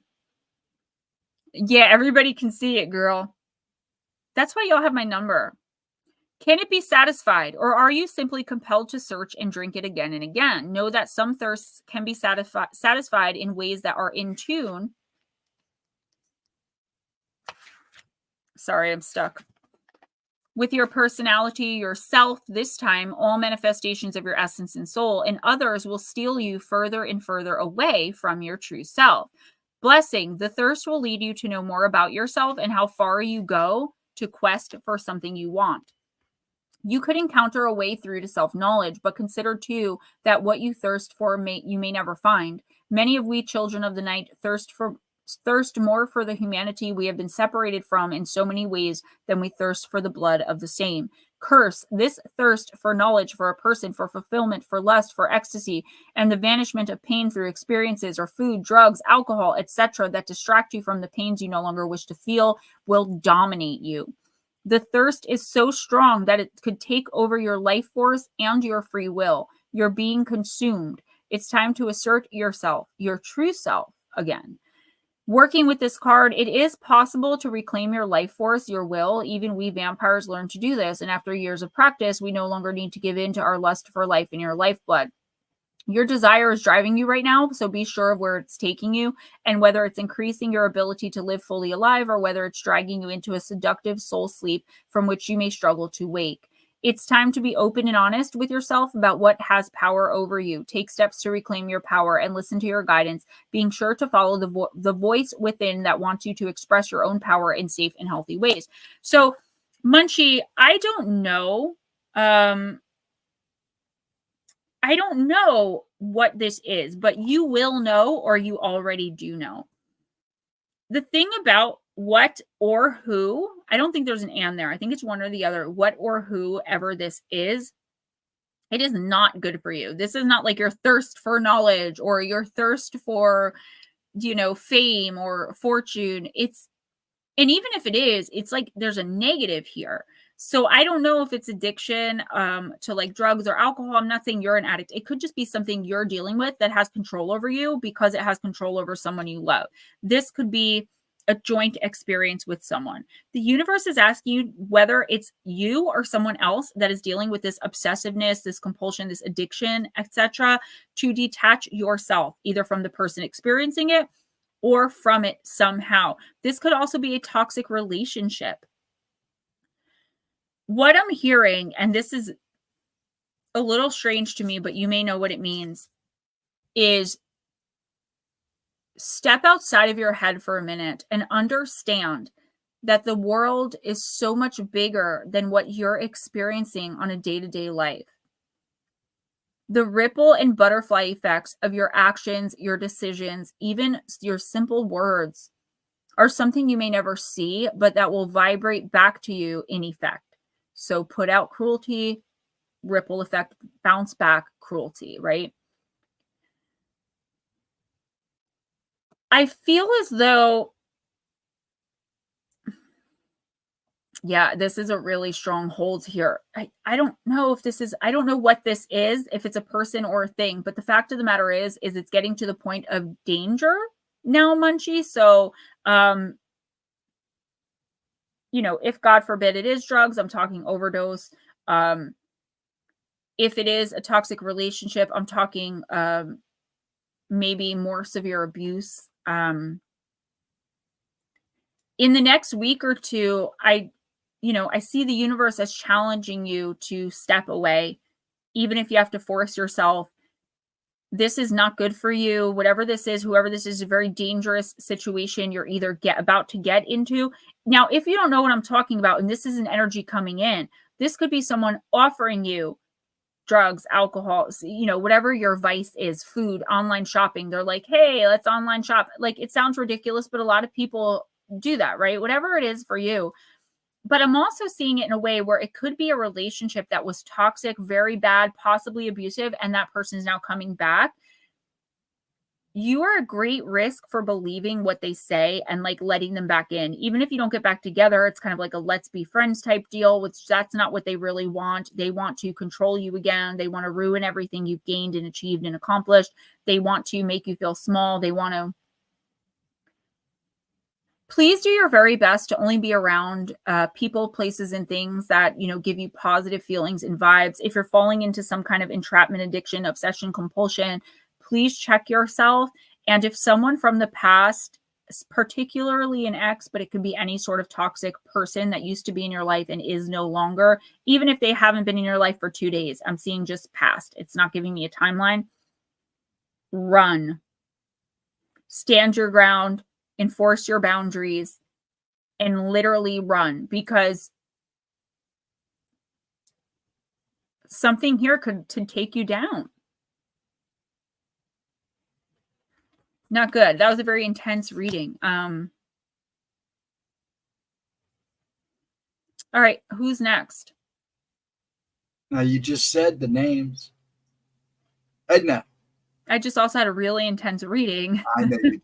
It's all right. I'm just trying to lighten up. And I'm going to use Dark Moon Lilith. Black Moon Lilith. I always call it Dark Moon Lilith. Munchie. I was reading Munchie Chipmunk, who has not said a word since I started reading. My mom just gave me this really amazing air fryer. She's had it for years, but she never even opened it. And I can't wait to learn how to use it.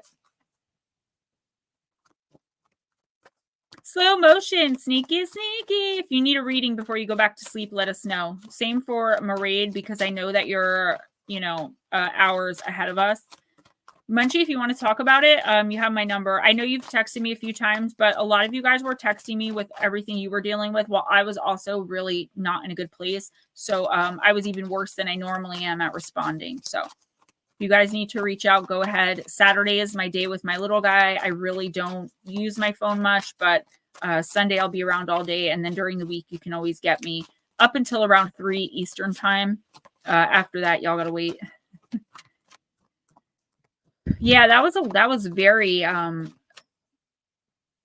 was bad energy. And I'm not trying to scare you. I'm trying to make you aware that this is coming in. Okay, Black Moon Lilith in Scorpio, which, by the way, Ghost Dragon's Black Moon Lilith is in Scorpio.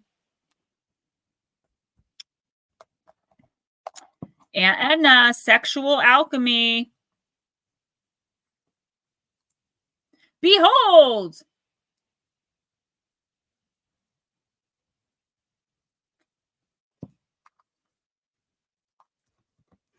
And the Oracle is calling for you to transform and heal your deepest shadow.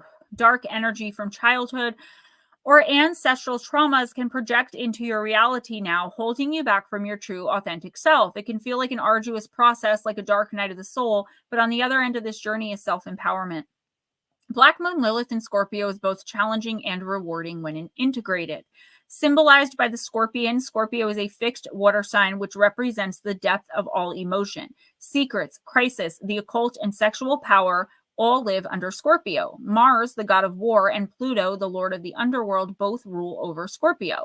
While you may not see this intensity at first glance, it does bubble fiercely underneath the surface. When Black Moon Lilith is in Scorpio, you can experience sexual trauma, power struggles, or crisis, which can create suffering in the present moment. As a result, you may repress difficult events, leading to conflicts and challenges in the future. This also can affect your personal power, as you tend to give it away to others when you're not being careful. We can see this manifest in the life of Johnny Depp, a natal Black Moon Lilith in Scorpio who grew up with an abusive mother. You can alchemize this dark energy into light through shadow work, practicing boundaries, and releasing your past. Heal your divine feminine sexual magnetism by releasing any shame you have around the primal side of yourself. You have a deep sense of power, but it's important not to control others with it. Practices like breath work and solitary meditation can help integrate any crises you have experienced in your life. And Edna, it's time to dive deep into your darkest shadow. Tap into your magnetism to heal. So I do feel this is still some leftover, Edna, of like people seeing you as weak, or like weak, or not even weak. Weak is not the right word. They're seeing you as like, okay, now we can get her, right? Now we can reel her in, her senses are down because of everything you've been going through lately. You haven't been feeling like the best version. Oh, okay. So that's what I was waiting for you to say, at least your first name. I know who you are now. It's like, give me a second, and I lost the thought. I apologize. It's like, you haven't been feeling like the best Aunt Edna that you could be. What's up, Mama Cindy? And people around you, whether you've been saying this out loud or trying to work on it or not, are picking this up in your energy. So there's this idea that you may not stand up to them as much because you're not yourself. And I think you had this exact same reading a few weeks ago, where it's like, please watch the people around you or the people coming into your orbit, because a lot of them do not have your best interest at heart. It's like they're just trying to get a feel for how you're feeling, for who you are, for how you're moving in the present moment, to see what they can get from you. These manipulators that you completely cut off, these toxic people, getting out of these toxic relationships, situations, and situationships, you did an amazing job. But once your defenses were down, now it's like time to strike. And I hate that. My family are frightened. They've never seen me this weak. That's the thing. I understand if you're actually physically weak, okay? You have to be more spiritually, mentally, and emotionally strong, because unfortunately you have predators in your midst. And I feel like for some reason, it's like you can't get rid of them for good. They're either attached to someone that you're attached to, or there are lessons here that still haven't been learned. I feel like this is the universe telling you, like, look, okay, you look like you've aged. Your family's never seen you this week, but your spirit is still a badass. And that's where you have to draw this fierceness from in the next week or two. Yeah, leave Edna alone or else. First of all, yeah.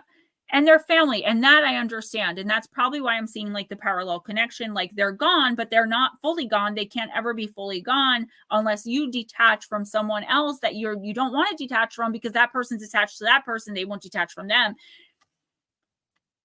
I'm not even saying don't let them see you weak. Don't let them see you struggle. What I'm saying is you need to let everybody know that you're not the one.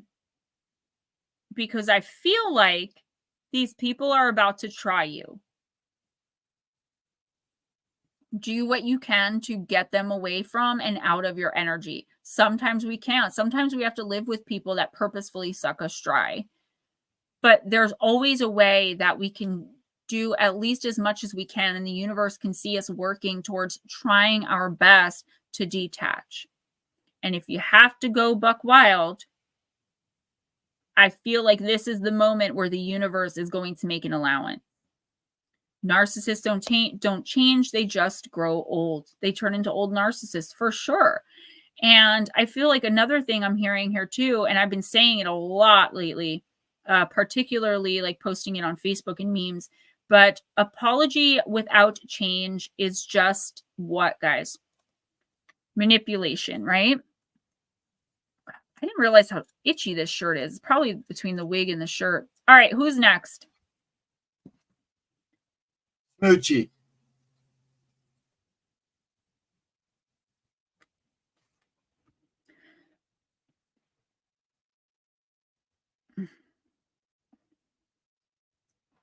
Smoochie, I'm going to use the Shaman's Dream.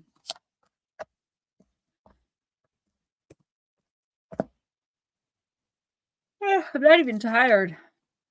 Probably just dehydrated. Yeah, it's like the purge for Aunt Edna. You get a pass for sure.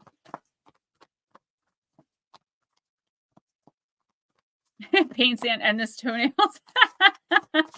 You guys are too much, but I love it.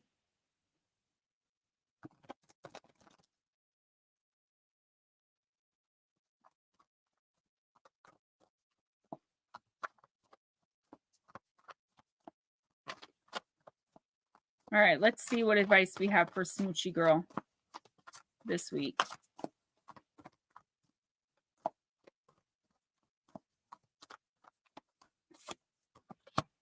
So I told a friend a few weeks ago that I was going to light my special candle for a friend of hers that was in the hospital. And my stupid phone wrote, I'm going to light my suicide candle for your friend in the hospital. And I didn't notice till like the next day. I was so embarrassed, but luckily the person knew that's not what I meant and we laughed about it. But these phones, I'm telling you. Oh, Anna, we love you too. Nobody's going to mess with you. All right. Lay of the land, ancestral wisdom, Smoochie. Can y'all hear me and see me okay? Or at the very least hear me? Because my Wi-Fi thing is beeping. You're fine. It's just a little fuzzy. Okay, as long as y'all can hear me, that's what matters. Yeah, it was bad. I didn't notice till the next day because I tend to text and then I fall asleep like listening to a show and I don't go back and check the response to the message until the next day. I go to bed early, guys. Friday night is my late night. I'm in bed between 8 and 9 every night with my little guy and I enjoy it. I really do. I get enough sleep for once in my life. All right. Smoochie 34, Lay of the Land. Past lessons, being well-informed, ancestral wisdom. There are times when you're meant to discover and explore new terrain in your life, even to be a part of a wave of change. This is one of those times, and what you're contemplating is perhaps new to you, but others have laid well-worn paths and left wisdom for you to rely and reflect upon.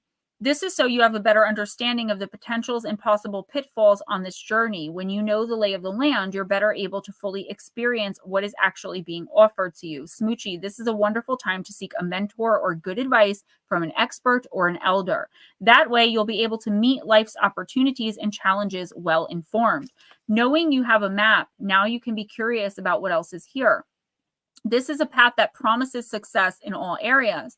Where others before you have dared to tread, you will discover the treasure they have left behind for you to make your own. And I do feel like this could just be in the form of advice, a shoulder to cry on, lending an ear. I feel like you're very lost in a situation. You've never been in it before. You never imagined you were ever going to be in it. And I can presume to say what it is. But you feel like you're holding it all alone. And the fact of the matter is your ancestors are always with you. But if you feel we're talking to avoid, to an entity that you can't hear audibly talk back to you, do automatic writing. If you don't want to do that, reach out to someone that you trust and that you respect that maybe has been in the same situation. There are these messages, these downloads that are being sent to certain people for you, but you have to figure out who those people are and reach out. You have to admit that you don't know. You can't keep putting on this facade, this mask for everybody. I mean, it's okay to put it on for some people. Sometimes we have to do that. We have to be strong for our kids, for instance. But at the end of the day, you shouldn't have to be strong for your best friend. You should be able to just be who you are. And I feel like you don't want to let go of the mask, because once this mask is able to slip off, you will have to face really the reality of the situation and how helpless and hopeless you might feel in it. Smoochie, try to become educated about what's going on. Try not to pour all of your energy into this person or into this relationship, this situation. It may feel selfish not to do that, but it's actually very selfish to do that, because at the end of the day, you are right now pouring from an empty cup. When was the last time somebody filled your cup? And I'm being very serious. It's a very serious message, guys. So don't go a different way with it, because I want Smoochie to really hear this. If you are not taking care of yourself and nobody else is taking care of you, you are going to be taken down, whether it be by an enemy, by the enemy of the spiritual realm, by an addiction, a bad habit, a compulsion, an obsession, or by your own irrational, helpless feeling mind. You're not helpless. Far from it. You may be a little confused, a little lost, because you're in a new way of living. Your life has completely changed. You are forced to live this life now. But it is up to you to make the most and the best of the life that you are living. Fill your own damn cup up for once. We all know y'all need to eat. Trust me, I have $3 to my name across 3 checking accounts. I get it. You know, I'm lucky to have someone that, you know, does work and bring money into the home when I can't, but that took away my independence. I get that you have to eat. I get that you have to live. I get that there are bills, but there has to be 15 minutes in a day that you can take and do something that Smoochie enjoys doing just for Smoochie. Not because you think you should or because you think you have to, but because you want to. What do you like? Do you even know the things you like doing anymore? Or are you so wrapped up in being the caregiver, the caretaker, you know, the chosen one, or trying to be, that you don't even know yourself anymore? Get educated, reach out to someone who knows what's going on or who can give you more information. Yes, ma'am, Miss Mairead, let the cup runneth over, as they say. And speaking of Miss Mairead, you can do her next. All right, Mairead, I'm using Oracle of the Universe. Now, don't freak out. You are blurring up a little bit, but I think you're okay. It actually doesn't look too bad on the stream either. I'm not worried so much about how it looks. I want everyone to hear the message.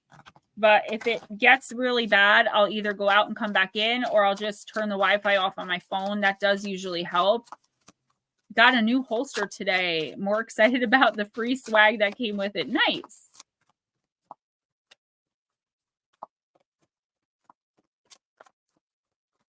Miss Mucci, yeah, this is not good energy. You know, you have to take care of yourself first. And for our generation, pretty much every generation up until like the Zennial or the Gen Z, we've been taught you do not ever put yourself first. That is selfish. You don't do that. But maybe get to the point where we have to. It just is what it is. Especially if you don't feel anyone else is capable of doing it, or if nobody else can do it. You've got to do it. And you do have people you can lean on. You just have to take that mask off, that stubbornness. And I don't say that in judgment or to indict you. I'm just telling you what's coming through. All right, Miss Mairead. Constellation Ursa Major, the card of vows.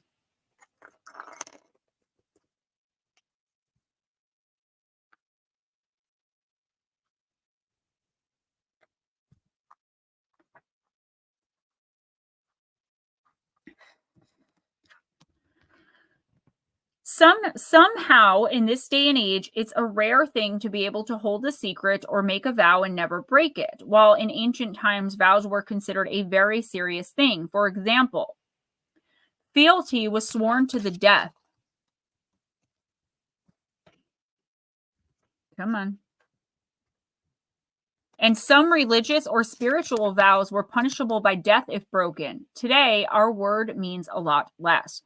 Our mythos for Ursa Major concerning the breaking of a vow. Callisto was a beautiful nymph, and she had sworn a vow of chastity to the maiden goddess Artemis. The father of Artemis, Zeus, saw Callisto and began to woo her. Callisto fell in love with Zeus and conceived a son whom they called Arcas.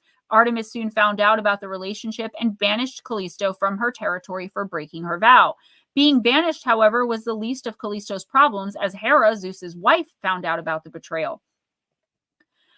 Hera confronted Callisto and turned her into a bear. It's said that Callisto wandered the forest as a bear for almost 2 decades until one day she came across a young man. The young man was frightened of the bear and pulled out his spear. Callisto was ready to attack the young man in return. Zeus saw the situation for what it was, a mother and son ready to kill one another. The young man was, of course, Arcus, and so to avert more tragedy, Zeus elevated the two into the night sky. She is Ursa Major, and he is Ursa Minor. Listen, it's the least Zeus can do. All I ever hear in these myths are Zeus had an affair, Hera found out and cursed the woman.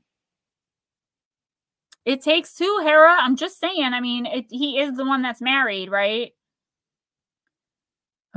There are other versions of the story where Arcus became Boots the huntsman and where mother and son were taken as prisoners of a king and saved by Zeus. All versions relate back to the consequences of breaking your vows. Being true to our word doesn't always mean just to others. We may be very reliable with what we agree to do for and with others, yet let ourselves down constantly. We must honor ourselves as much as we honor everyone else. This is exactly pretty much what I was just saying to Smoochie Maraid. Maraid, Ursa Major is one of the most visible and popular constellations in the sky and has importance in many cultures across the planet. Most relate to bear imagery and stories, although camels, sharks, and a traveling canoe also feature. In the Hindu stories, Ursa Major is called Saptarishi, where 7 of the brightest stars represent the wisdom of the 7 sages. Words of power for this week, Miss Maraid. I keep my word to myself and to others. I do feel like this has to do more with self, right? And that is what I try to focus on this channel, if spirit will allow me to. You know, how do we better ourselves so that we can be better for the people around us, right? And just live happier lives in general, more spiritually connected, connected to the collective.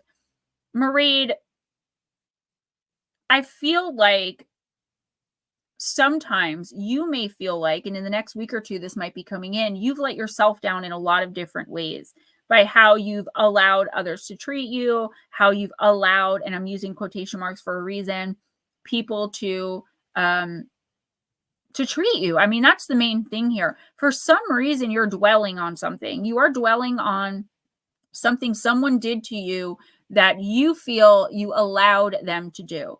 Let me tell you something. When we allow others to mistreat us because of an unconditional or undying love we have for them, it's not the same thing as jumping into a snake pit knowing they're going to strike.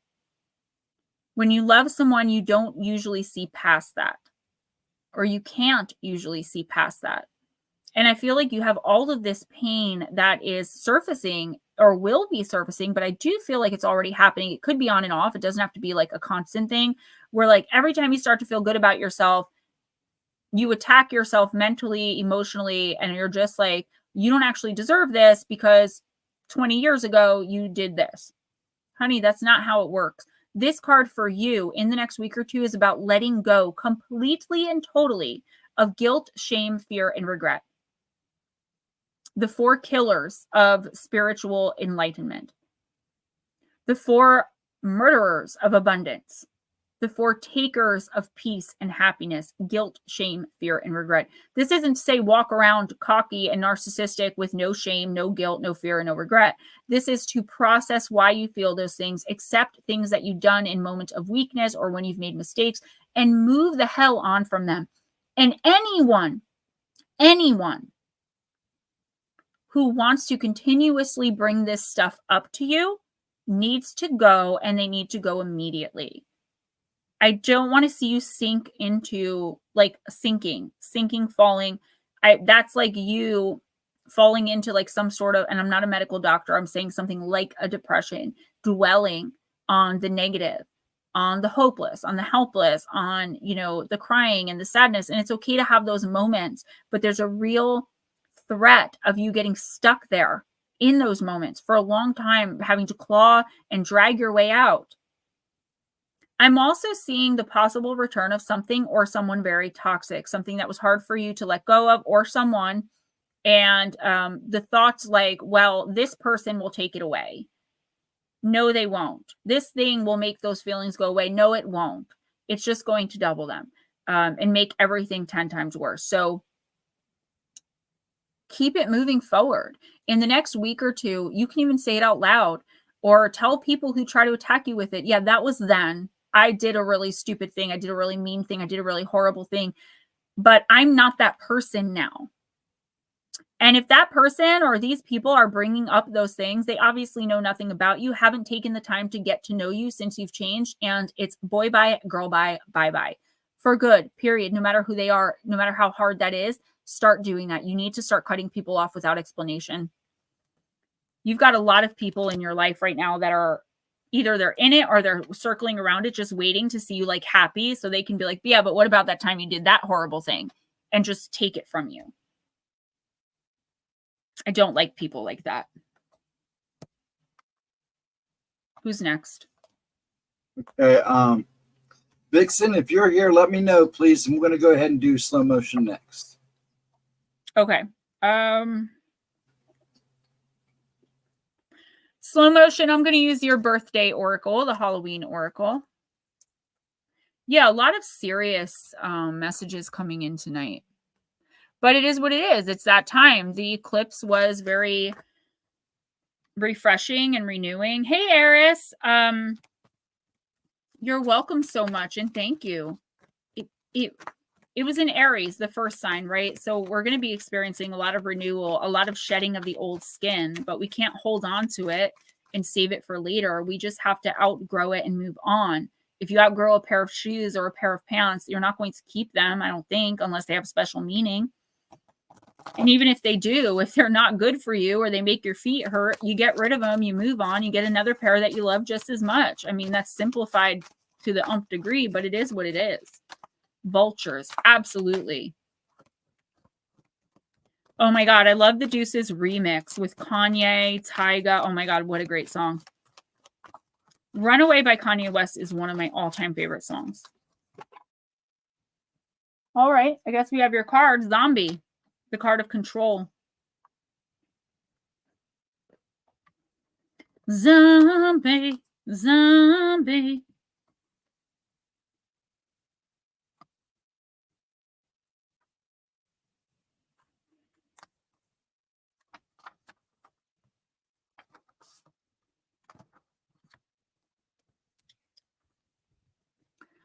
The dead arise, voices a mumbling, after our brains, our screams, they are tumbling. Zombies have become quite the fashion recently, much like vampires. Turn on the television and you can't escape the moaning and groaning of these, the living dead. And yes, they do seem to be after your brains.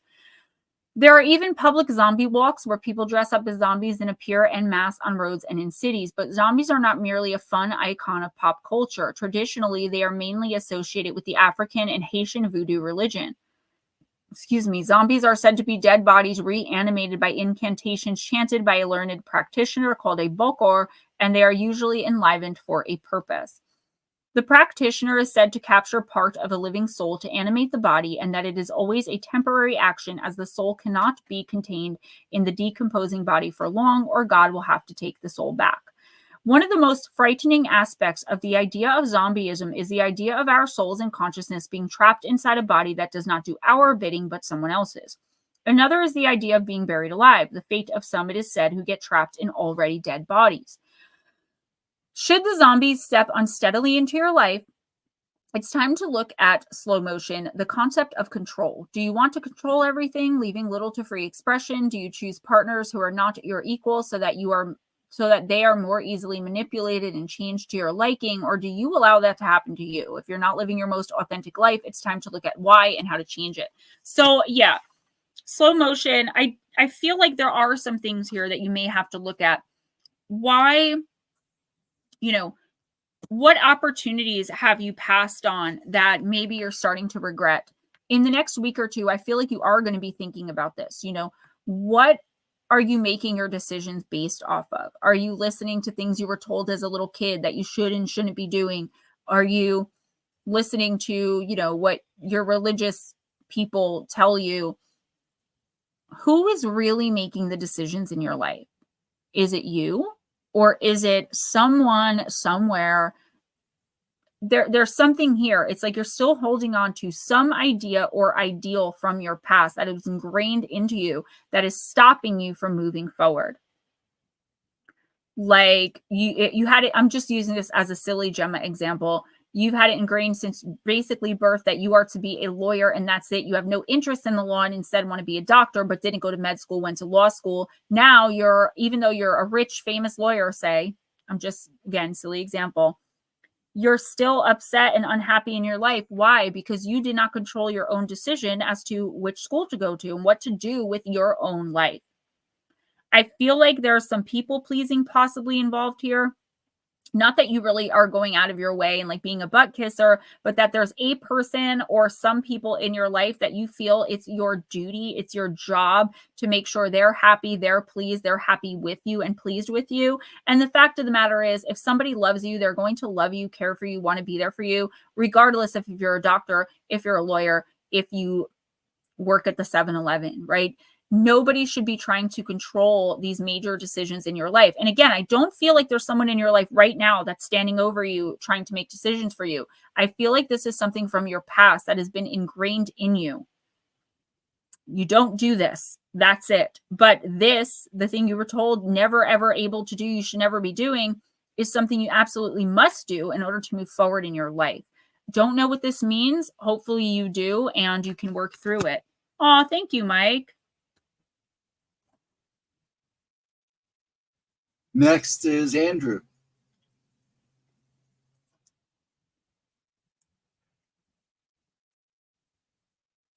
Andrew, I'm going to use energy and spirit.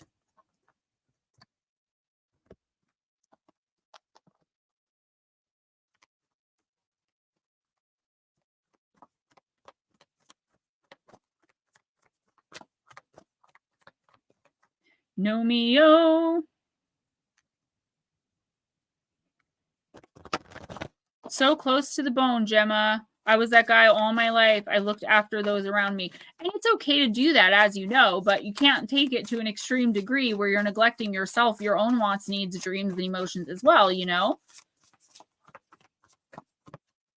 Sometimes people have to save themselves. You can't always be their savior, especially if you always have been their savior. They start to expect it and they don't make the best decisions because they don't have to. You're there. All right, Nomio, let's see.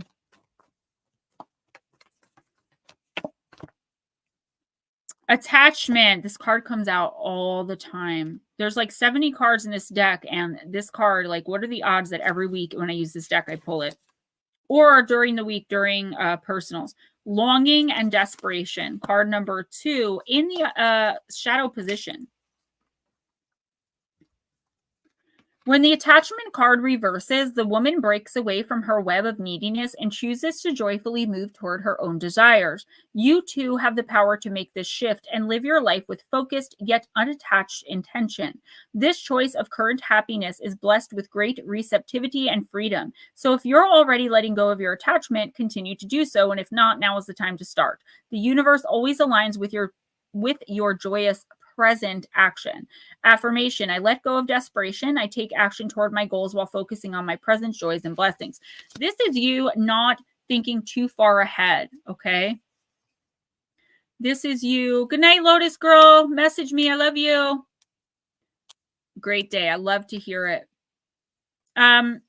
This is you thinking so long term that you can't, like, you're not in the present moment anymore. And I just feel like this comes from worrying. This, again, comes from the eclipse energy. What's up, Divine Empathic?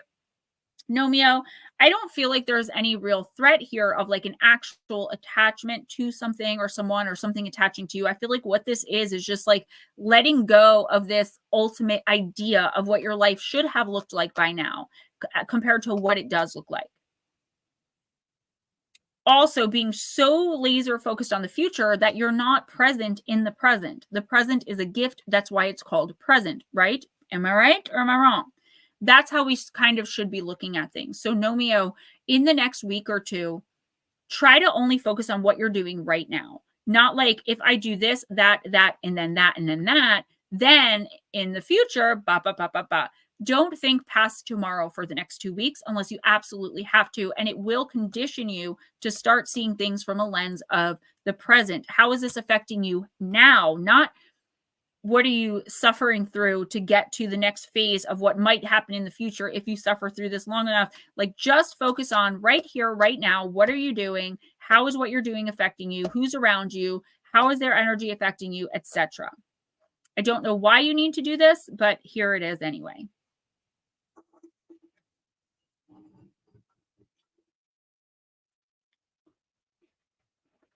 Nut slap.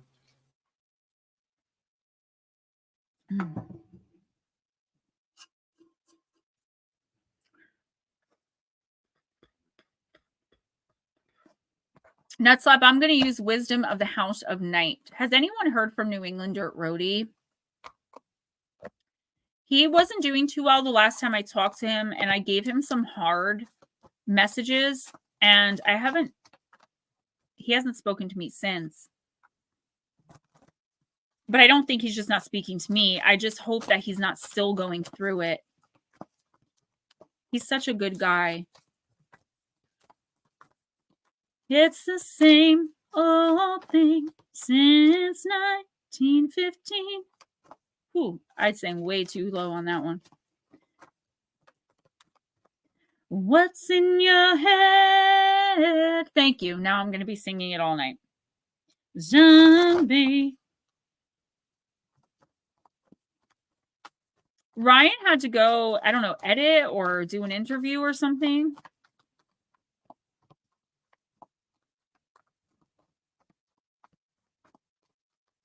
Add an interview, says the Ghost Dragon. Hope, card number 27, Nutslap.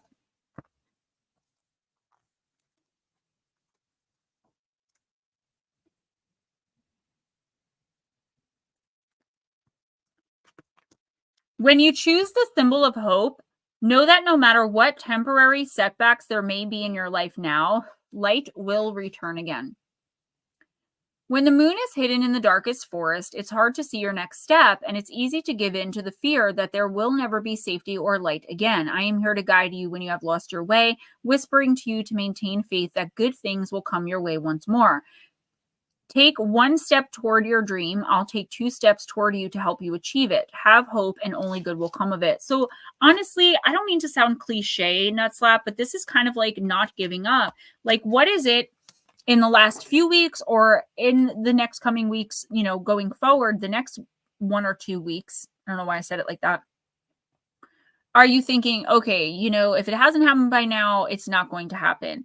The thing is, you don't know that. If there's something you really want, even if it seems so unreasonable, you can take a lesson from what I just said to Nomeo or to Andrew, where it's like, focus on the now, the here and now. If you're doing what makes you happy in the here and now, you'll continue to do what makes you happy. You'll be happier. You'll do more of it, and you'll continue going on into the future. Oh, there he is. Oh my gosh, you had me so worried, boy. Of course there's time. It's like, don't let anyone take you out of that zone. I feel like you may be finally starting to figure things out at least a little bit more in your life. And it's like the minute you say it out loud, these toxic people around you are just going to make it chaotic. They're going to make you second guess it. And they're going to put you back trapped in their nice, neat little bubble where they want you and need you to be. Focus on having fun and being happy and getting what you desire now in this moment. And just like I said to Andrew, stop focusing so much on the future. Hope that the future will be wonderful, or tell the universe that your future is wonderful, because here's why. You're making your life wonderful now. As good as you can get it. It's not ever going to be 100% perfect. But if you're making your life now, if you're living it to the absolute fullest that you can, then there's always hope that you're going to continue doing that in the future. But here's the thing. If you're not, you have to ask yourself why, and then you have to work on that. To me, hope is like not having enough faith in yourself or in the universe or in God, whatever it is that you believe is the ultimate power here, to actually get you to where you want and need to be. Don't hope. Just be it, you know, just do it. Just make sure it happens to the best of your ability. And if you do that, the universe will take your best ability and triple it with its own, and then you will get there. I don't know if that makes sense. That's what was channeled. Sorry, sometimes it's confusing. Willie Rosado, if you're here, last call. Just go ahead and do Chris Jarvis. And if he says anything, I'll float him in. You'll what? I'll put him in. Oh, okay. Yeah, I hear you. All right, Jarvis, I'm using Sacred Forest. Shouldn't you say that your present is wonderful? Because yeah, but your present is wonderful. But if you're already thinking about the future, it shouldn't be with any hope. It should be with a knowledge, I guess, is how I should have said that. I'm the dude playing the dude disguised as another dude. Oh my God, that's so cute. My parrot is in the next room having a full-blown conversation in my voice and in Shauna's. It's hilarious. I was blessed today with my new car refinance this morning. Nice. Makes sense. Well, I'm glad it does. All right. Nope, not ready. There we go. Oh, don't do that. Bluebird Spirit, Jarvis, the card of happiness. Card number 7. This card is a harbinger of delight. Celebrate and have fun. Embrace life, yourself, and others. Today, say yes. Soar to the clouds and let your doubts dissolve. All is well. It's simple. Your purpose in life is to experience happiness. That's all that's required of you as a soul, Chris. You don't need to be unhappy to please anyone else. My God, is this a theme tonight or what? I know, New England Dirt Roadie. I still have no idea what deck that was. No, not even a clue. Whatever your circumstances, Chris, there's always something that can bring you delight, and what you put your attention on will grow. I think it might be angels and ancestors. You know how they're all holding shields? But I don't remember if it was it the card or the cover? I'm sorry, Jarvis. When you focus on the areas of your life that bring you happiness, those areas will prosper. One of the fastest paths to true pleasure is through sharing and giving. So give of your heart and share of your love. Happiness spreads to others like wildfire and can help heal the world. Dance and sing with abandon. Joy is your spiritual birthright. Affirm. Happiness and ecstasy flow through me wildly and freely. The spirit of Bluebird says all is well. Say yes to life and let your doubts dissolve. Don't wait until the future. Live life fully now. This is exactly what I just said to both Andrew and Nutslap. Can't make this stuff up.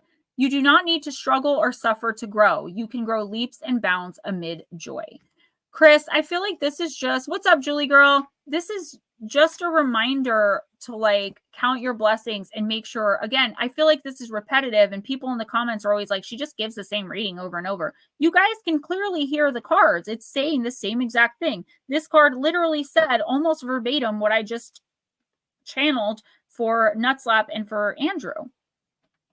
Make sure you're focusing on what brings you happiness and pleasure now, and not only the part of you that helps others to feel good. Like, what are you doing for yourself to feel good? And I feel in the next week or two, you specifically could have an opportunity come in where it's like you're going to have to choose between doing something for you that you've been wanting to do or planning to do, or that you just randomly decided to do, and helping out someone else that is going to kind of expect you to do for them. Whatever it is that they need. It doesn't matter how small. This is a good time for you to maybe practice saying no, saying I can't, I won't, I don't want to, whatever the case may be, and go do you anyway. Any guilt or, shame or regret that you feel around saying no to others, that is something you should be presently looking to work on. Okay? Because saying no is really like enforcing a boundary. You're saying, I'm not going to do that. And you don't even have to give an explanation. I do feel like there's someone who is like, oh, Jarvis will do it. Jarvis will do it. Like when nobody else will, because it's, who wants to do whatever this is. Don't fall into any trap like that. Make sure that you just, you can say no kindly. I don't want you to fall into someone's manipulation spider web again. I feel like you were there at one point and then you finally pulled yourself out of it, but they're like building a web around you again, because you may be more happy than you've been in a while, or at the very least more content, more accepting of something in your life or of your life in general, and you're just okay with it. You're positive. But this person's like, oh, they're doing really well. Please don't get caught up in any of that in the next couple of weeks.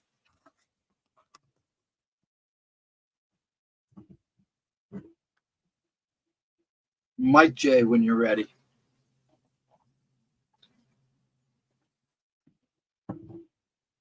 Mike J, I'm going to use celebrity spirit.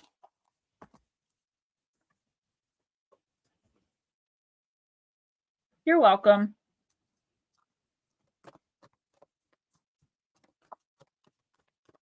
Mama Cindy, you are next after Mike. Mike Roberts, has anyone heard from him? He said he wasn't going to disappear again, and then he did.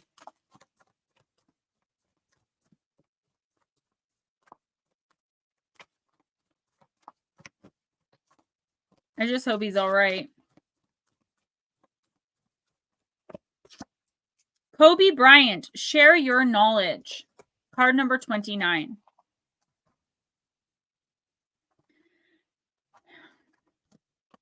On the 26th of January, 2020, NBA giant Kobe Bryant, born 23rd of August, 1978, one of the greatest basketball players of all time, died in a helicopter crash at the age of 41.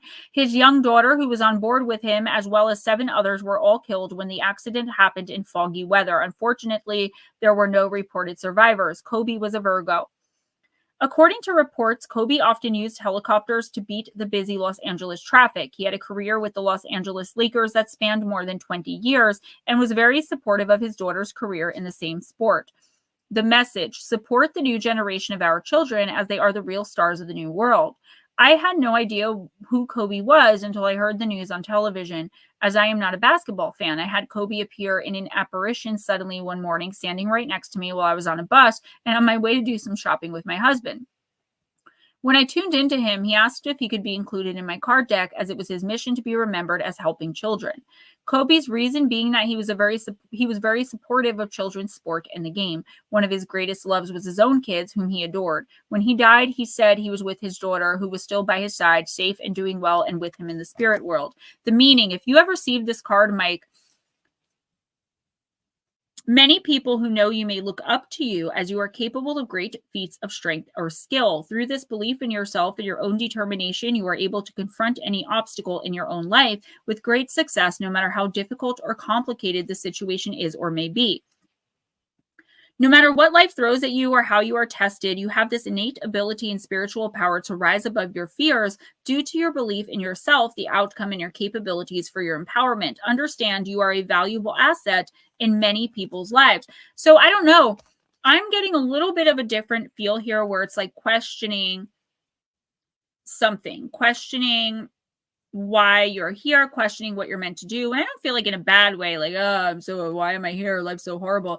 I feel it's more like, all right, what am I really meant to do here? Like, because I feel like I'm just kind of on this roller coaster ride of life, and maybe you feel a little directionless. Maybe you know exactly where you're going, but you're questioning whether or not that is the right place to be. The fact of the matter is, there are people in your orbit. I don't know who these people are. I don't know if you have kids, godkids, grandkids. I don't know. Kids around you sometimes, where they are looking up to you. And even if they're not kids, it's just like younger people are looking to you for answers about something that you're very knowledgeable about because you've lived through whatever this is. In the next week or two, if you're asked, to help out or volunteer something to do with kids, I know this is very specific.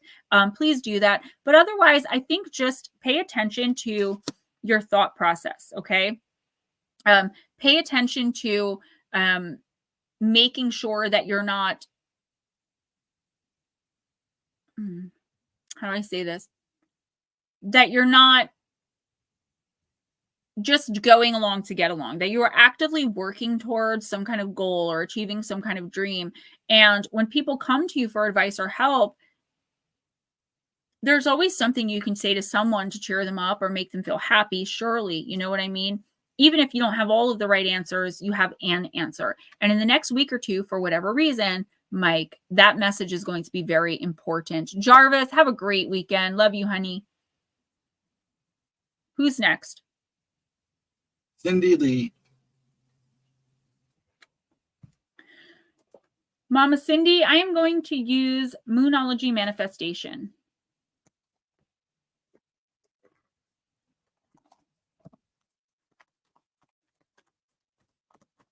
Thank you, Thank Cindy. you, Mama Cindy. Anybody who's keeping up on the videos and the shorts, I do really appreciate it. I try to make funny shorts as well as serious ones. I try to have fun with them, and I do have a lot of fun with them.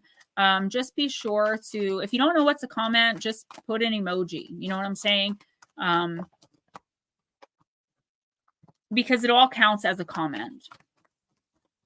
Guys, don't forget, if you have it, no pressure, please donate to PayPal or Cash App. I do really appreciate it, and I could definitely use the money right now.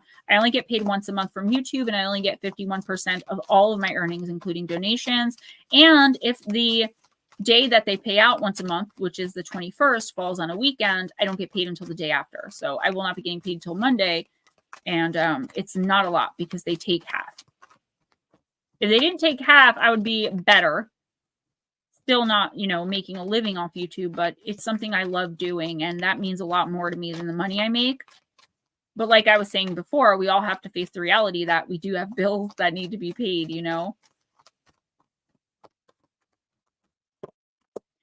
Mama Cindy Lee, you got the full moon in Capricorn. Take a reality check.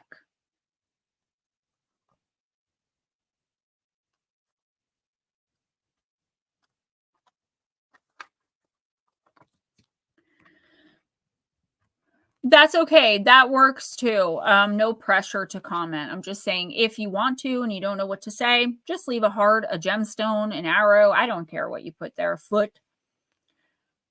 Mama Cindy, this card has two sides to it. Let me try again. Mama Cindy, this card has two sides to it, literally and metaphorically. If you've been worrying about something, the good news is that you shouldn't waste another moment worrying, as it's not going to help anything. Some things only happen once, and that can be really good news. If you're wondering about how something you're keen on is going to turn out, this card could be a sign that you've hit a roadblock.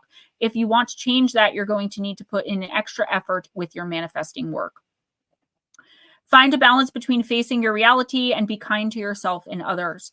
If you're not happy with the message of this card, use the old trick of finding the best thought you can about your situation and go from there. Your manifestation affirmation, everything is always working out in my favor, because it is. I feel something a little bit off book, which does happen sometimes, where it's like, are you Andrew, exactly. Mama Cindy, I feel like there is a situation here where it's like, are you just playing into someone else's delusion? Is there some sort of fantasy land going on here, like future faking? Somebody's always gonna, but they never actually do, but you're expected to believe that they're going to this time, right? Whatever it is. When really you could just do it yourself. Or is someone telling you that they're going to change, but they're actually, you both know they're not, but it's just easier to accept them into your life than to have to move on. Do you know what I'm saying? Like, your boss is like, I know I didn't give you the raise I promised in the last 10 years, but this year I'm really gonna just work for minimum wage a little while longer. You both know that your boss is full of crap, but what's easier, keeping the paycheck you are getting or quitting, having no income until you find a new job? Now, according to the universe, it would be quitting and expecting the universe to provide you with a better job, but our human minds can only conceive what's comfortable.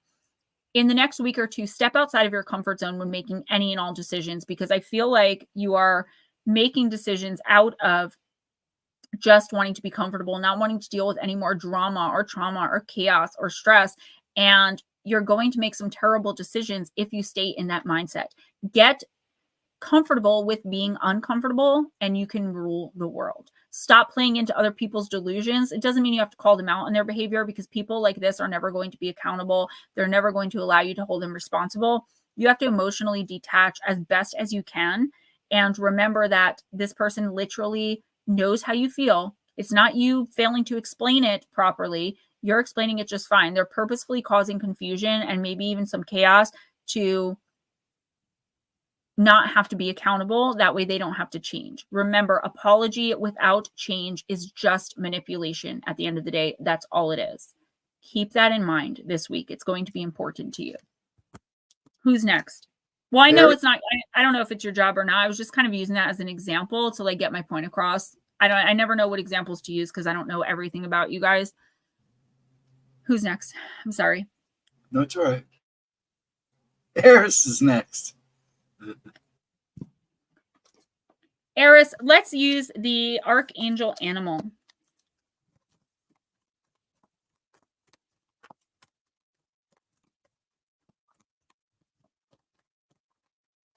How many do we have after this? I don't care. I'm just curious.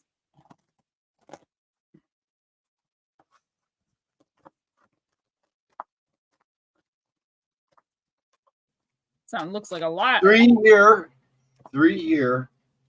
And then are you doing KC timestamp? Okay.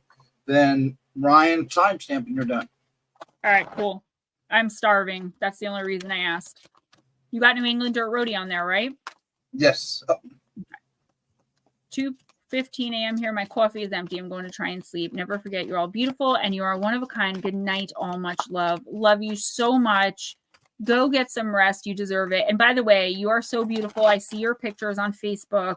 I love them. I love seeing you smile and your happiness, and just hold on to that. Don't let anything take it away, or anyone. You deserve it. You've earned it. Okay. Eris, you got the ladybird. And I don't know why it says ladybird, because it's a ladybug. I don't accept happiness and good fortune. Archangel Preminelec.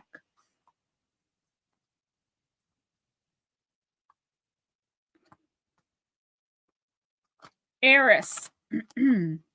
If you chose this card, it signals that you are about to receive a blessing from the universe.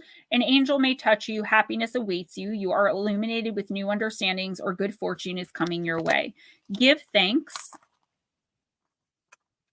for all that you have received already, so that you're energetically prepared for the new before the gift flies away. Ladybird energy invites you to spread angelic qualities today. This will make a difference to those you touch, and you may be surprised how people and animals will appreciate it. You're also asked to communicate graciously to all the people you meet or write to in a way that will nourish and support them. Definitely feel abundance energy coming in, some kind of blessing. I do feel like it's going to be unexpected. So if you're expecting a blessing or some sort of abundance, it's probably not going to be that. The universe has other plans in the next week or two, Eris. It's just something maybe changing for the better. It's a small grace you're being offered, right? A small breather. Like, all right, I still have all this to deal with, but this situation, like, I'm good for this week. It's like a little gracious offer of a timeout. And I feel like if you accept this with gratitude, I was gonna say gratefulness, gratitude, whatever, it's going to show the universe that you are able to focus on more than just what you're actively seeking, right?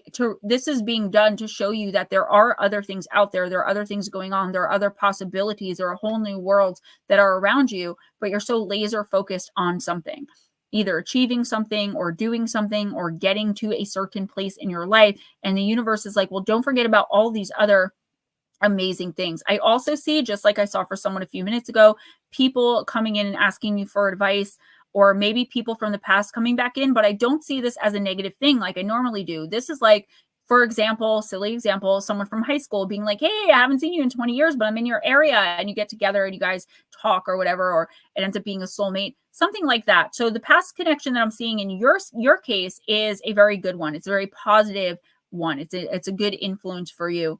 And I feel like whatever this blessing is, as long as you show gratitude for it, your eyes are going to be opened to other things besides something that you've been laser focused on trying to figure out, decipher, or solve for a really long time. It doesn't mean that that's being solved, figured out, or deciphered. It just means that this is a reminder that, like, that's not all there is. There is so much more around you that you could be focusing on at least some of the time. Thank you, Miss Smoochie. You guys made it that way. Who's next? Divine. Miss Divine. I'm going to use Wild Woman Rising.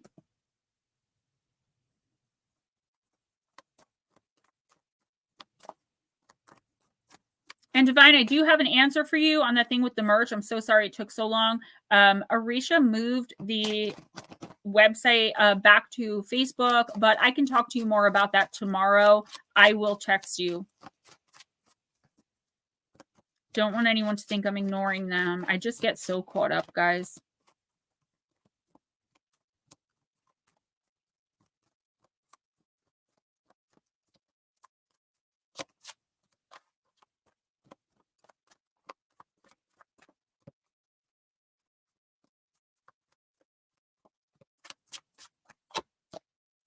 Worship at the Temple, card number 23.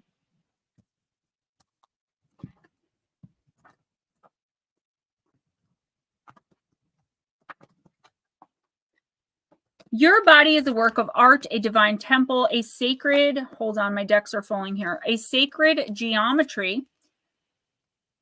While religion may tell you that your body is a sin, and business may tell you that your body is a product, and science may tell you that your body is a machine, divine empathic, the truth will tell you that your body is a playground, a walking party celebrating the flower of life. Loving it is an act of rebellion. And when we lovingly rebel in the name of our magnificent body, wild woman rises. I feel like this is you either trying to eat healthier, get more in shape. There's something here that you want to change about maybe your physical body, or it could be something spiritual that you're doing. Changing the spiritual body, which in my opinion, from the knowledge and the lessons that I've learned throughout my life doing this and the things I've experienced, is that the temple is actually the spiritual body. Yes, the physical body in some ways, but the spiritual body mainly. And this is you taking ownership back, okay? Not allowing,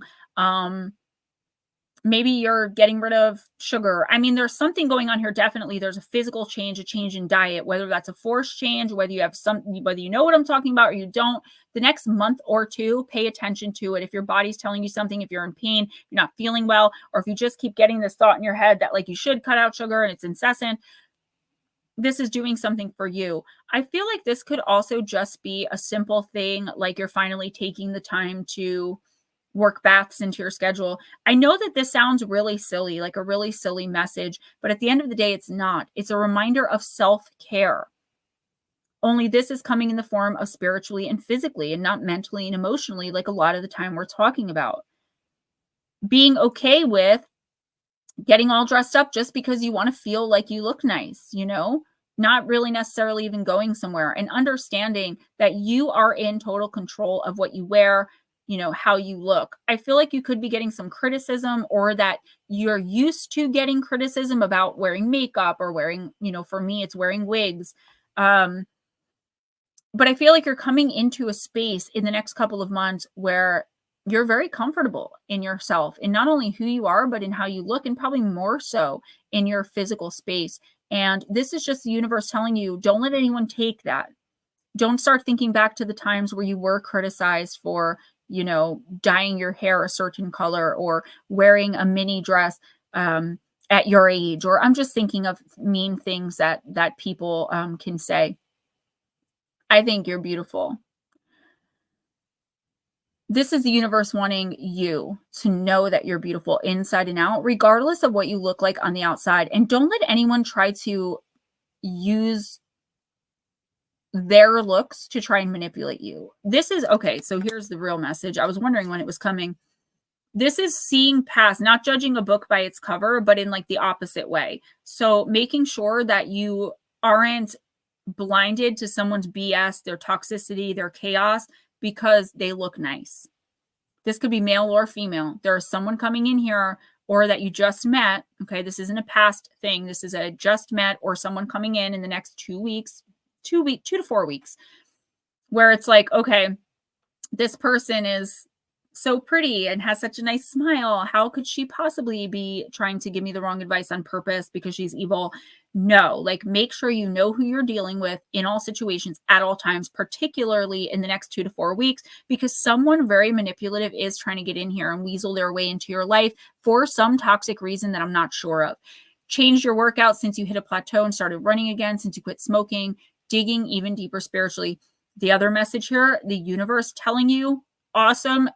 Your team sees it, your guides see it, the universe sees it. You are going to be flooded with abundance in that area because of the work and effort you're putting in, and the spiritual connections you're making between mind, body, soul, and spirit. That was a lot. Okay, who's next? New England, but I haven't seen him for a bit. And Jules? And Jules after him. All right, let me read for Jules first, because she was in here first, and then we'll do New England. So Jules, I'm going to use De La Nuit, the halo effect. Yeah, pretty privileged. I was just talking about that on in the comments of a podcast I was watching.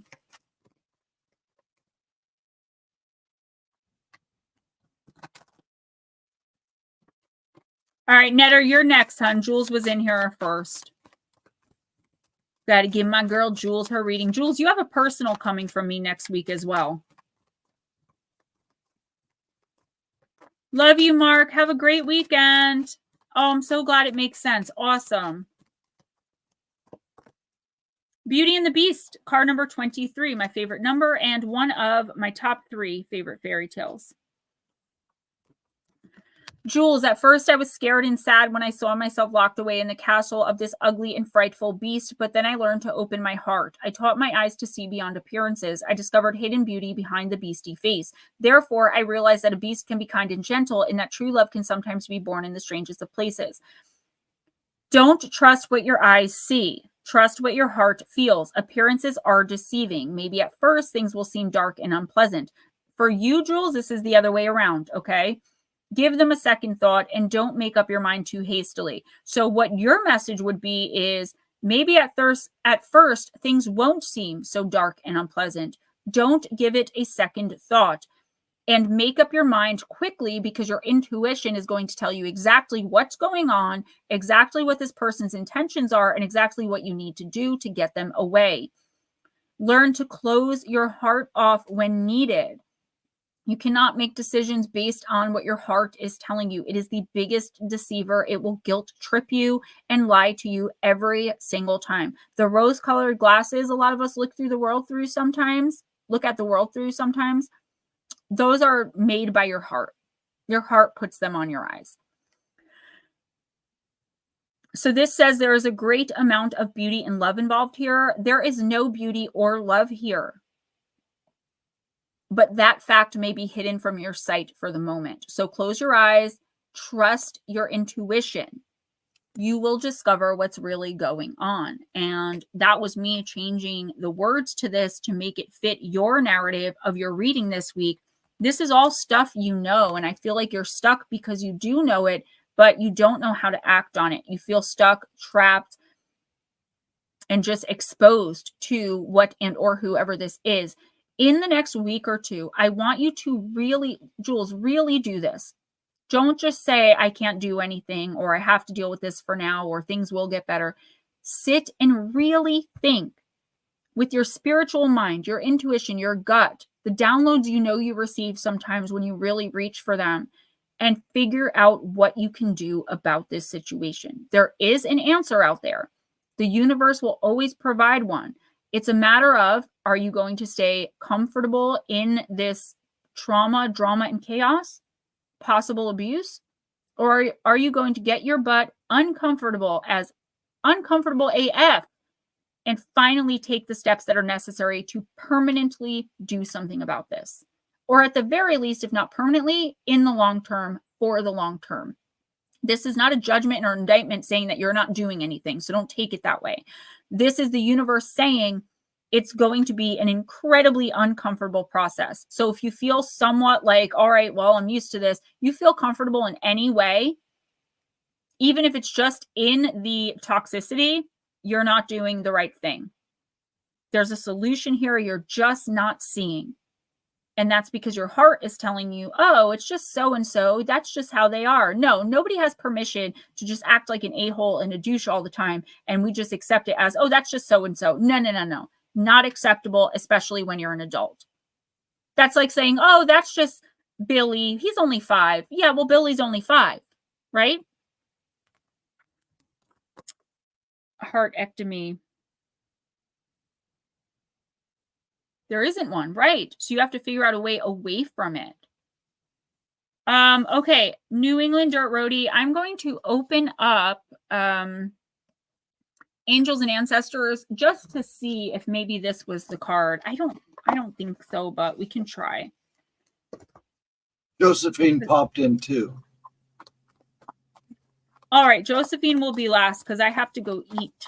Well, I'll do the timestamp for Ryan. It's still early. I can't really say anything. I ask everyone to be here by 10 Eastern. So, Josephine, you will be next.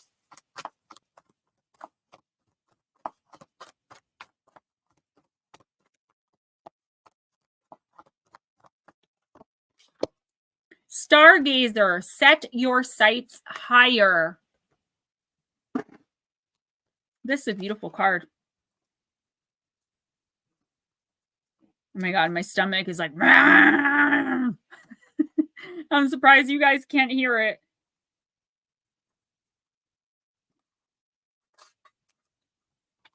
Netter, this kind of looks like you, but like with a hood. And that's a good thing. Go beyond your limitations and believe that the impossible is possible. Do you ever remember wishing on a star when you were a child and in your innocence believing that your wish would definitely come true? The stargazer connects with the energy of the cosmos and reminds you that you have the ability to draw in support from the universe. His cloak with its sparkles and light shows that you are closer to the energy of the universe than you think. You don't have to go out looking for it. It's already there. So look beyond where you are and create even bigger dreams, visions, and goals, because with the power and help of the cosmos, these wishes can come true. You are on the verge of a miracle. All of your dreams and aspirations are within your grasp, and you are being guided to focus on your vision. The angels who are with you are encouraging you. There is nothing that you cannot have or achieve. There's an opportunity at this time to heal an old wound or pattern of lack and not feeling good enough. In the past, you've often found it impossible to recognize your worth and to believe that you are deserving of blessings.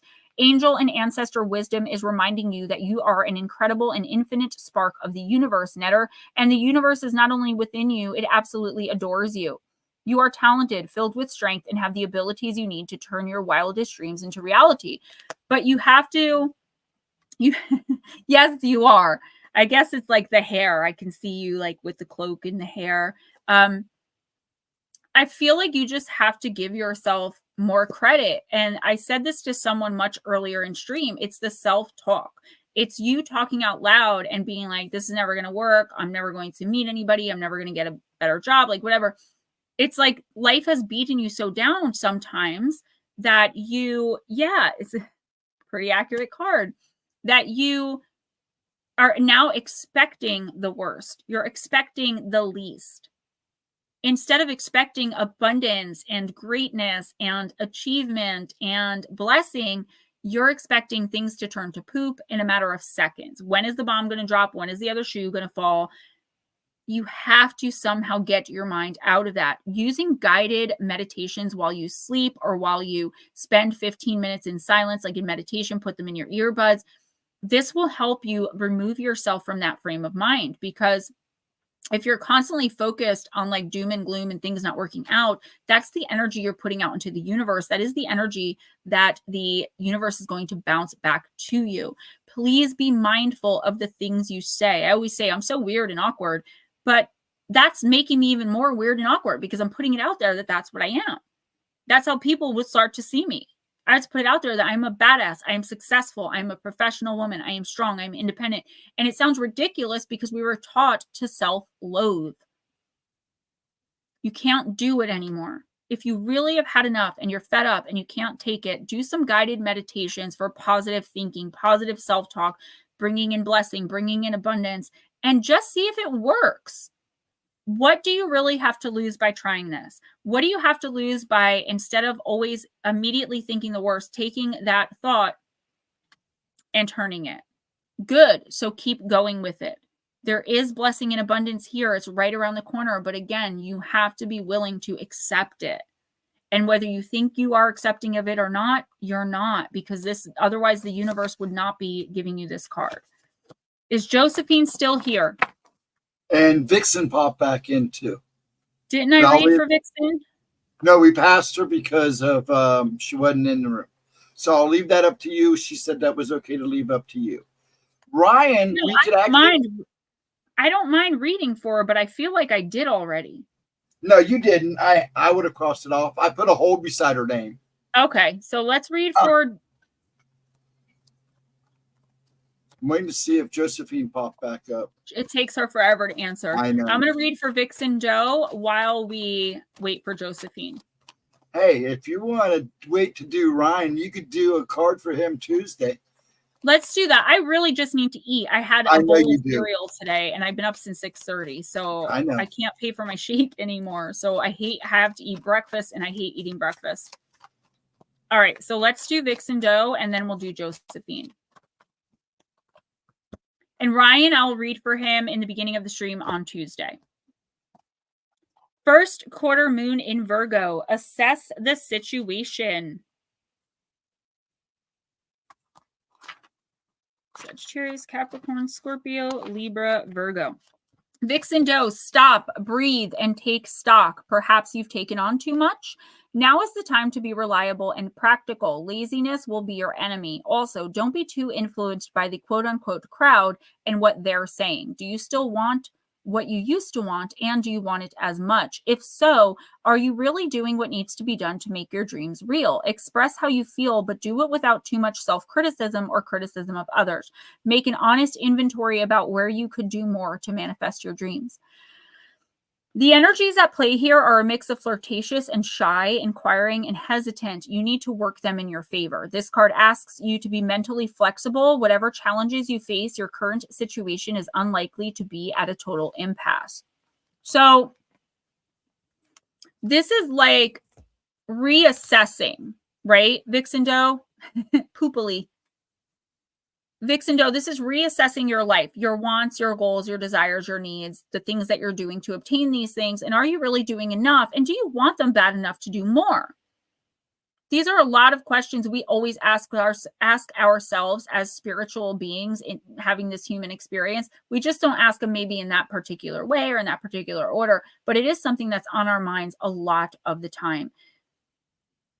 What's changed about your plan for the future? And if nothing's changed about how bad you want XYZ, your long-term and short-term goals, then why does the universe feel like you're not putting as much oomph behind obtaining them?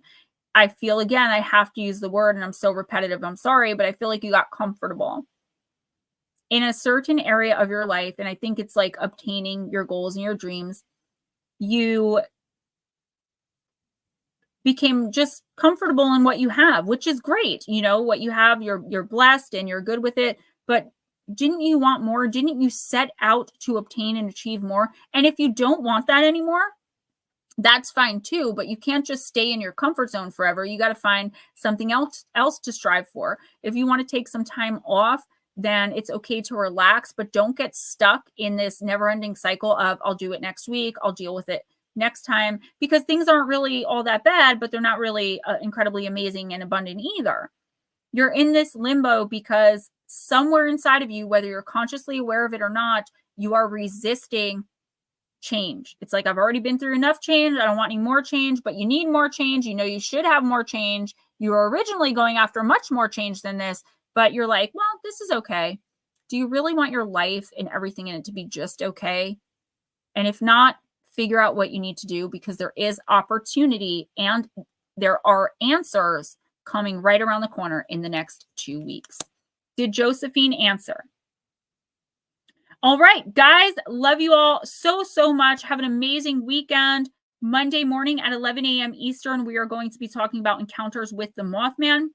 And then at 12 noon, the members only video that will premiere publicly, and it'll be public for 24 to 48 hours. We're going to be just talking about terrifying encounters. I think it's called Terrifying Encounters in the Woods, but I changed the name like 400 times. I am eating and going to bed, so any of y'all that want to talk to me, I will talk to you tomorrow or Sunday. Don't forget to donate to PayPal or Cash App if you can. It means the world to me. If you can't, no worries. Maybe next time. And I love you guys. Be safe. Good night.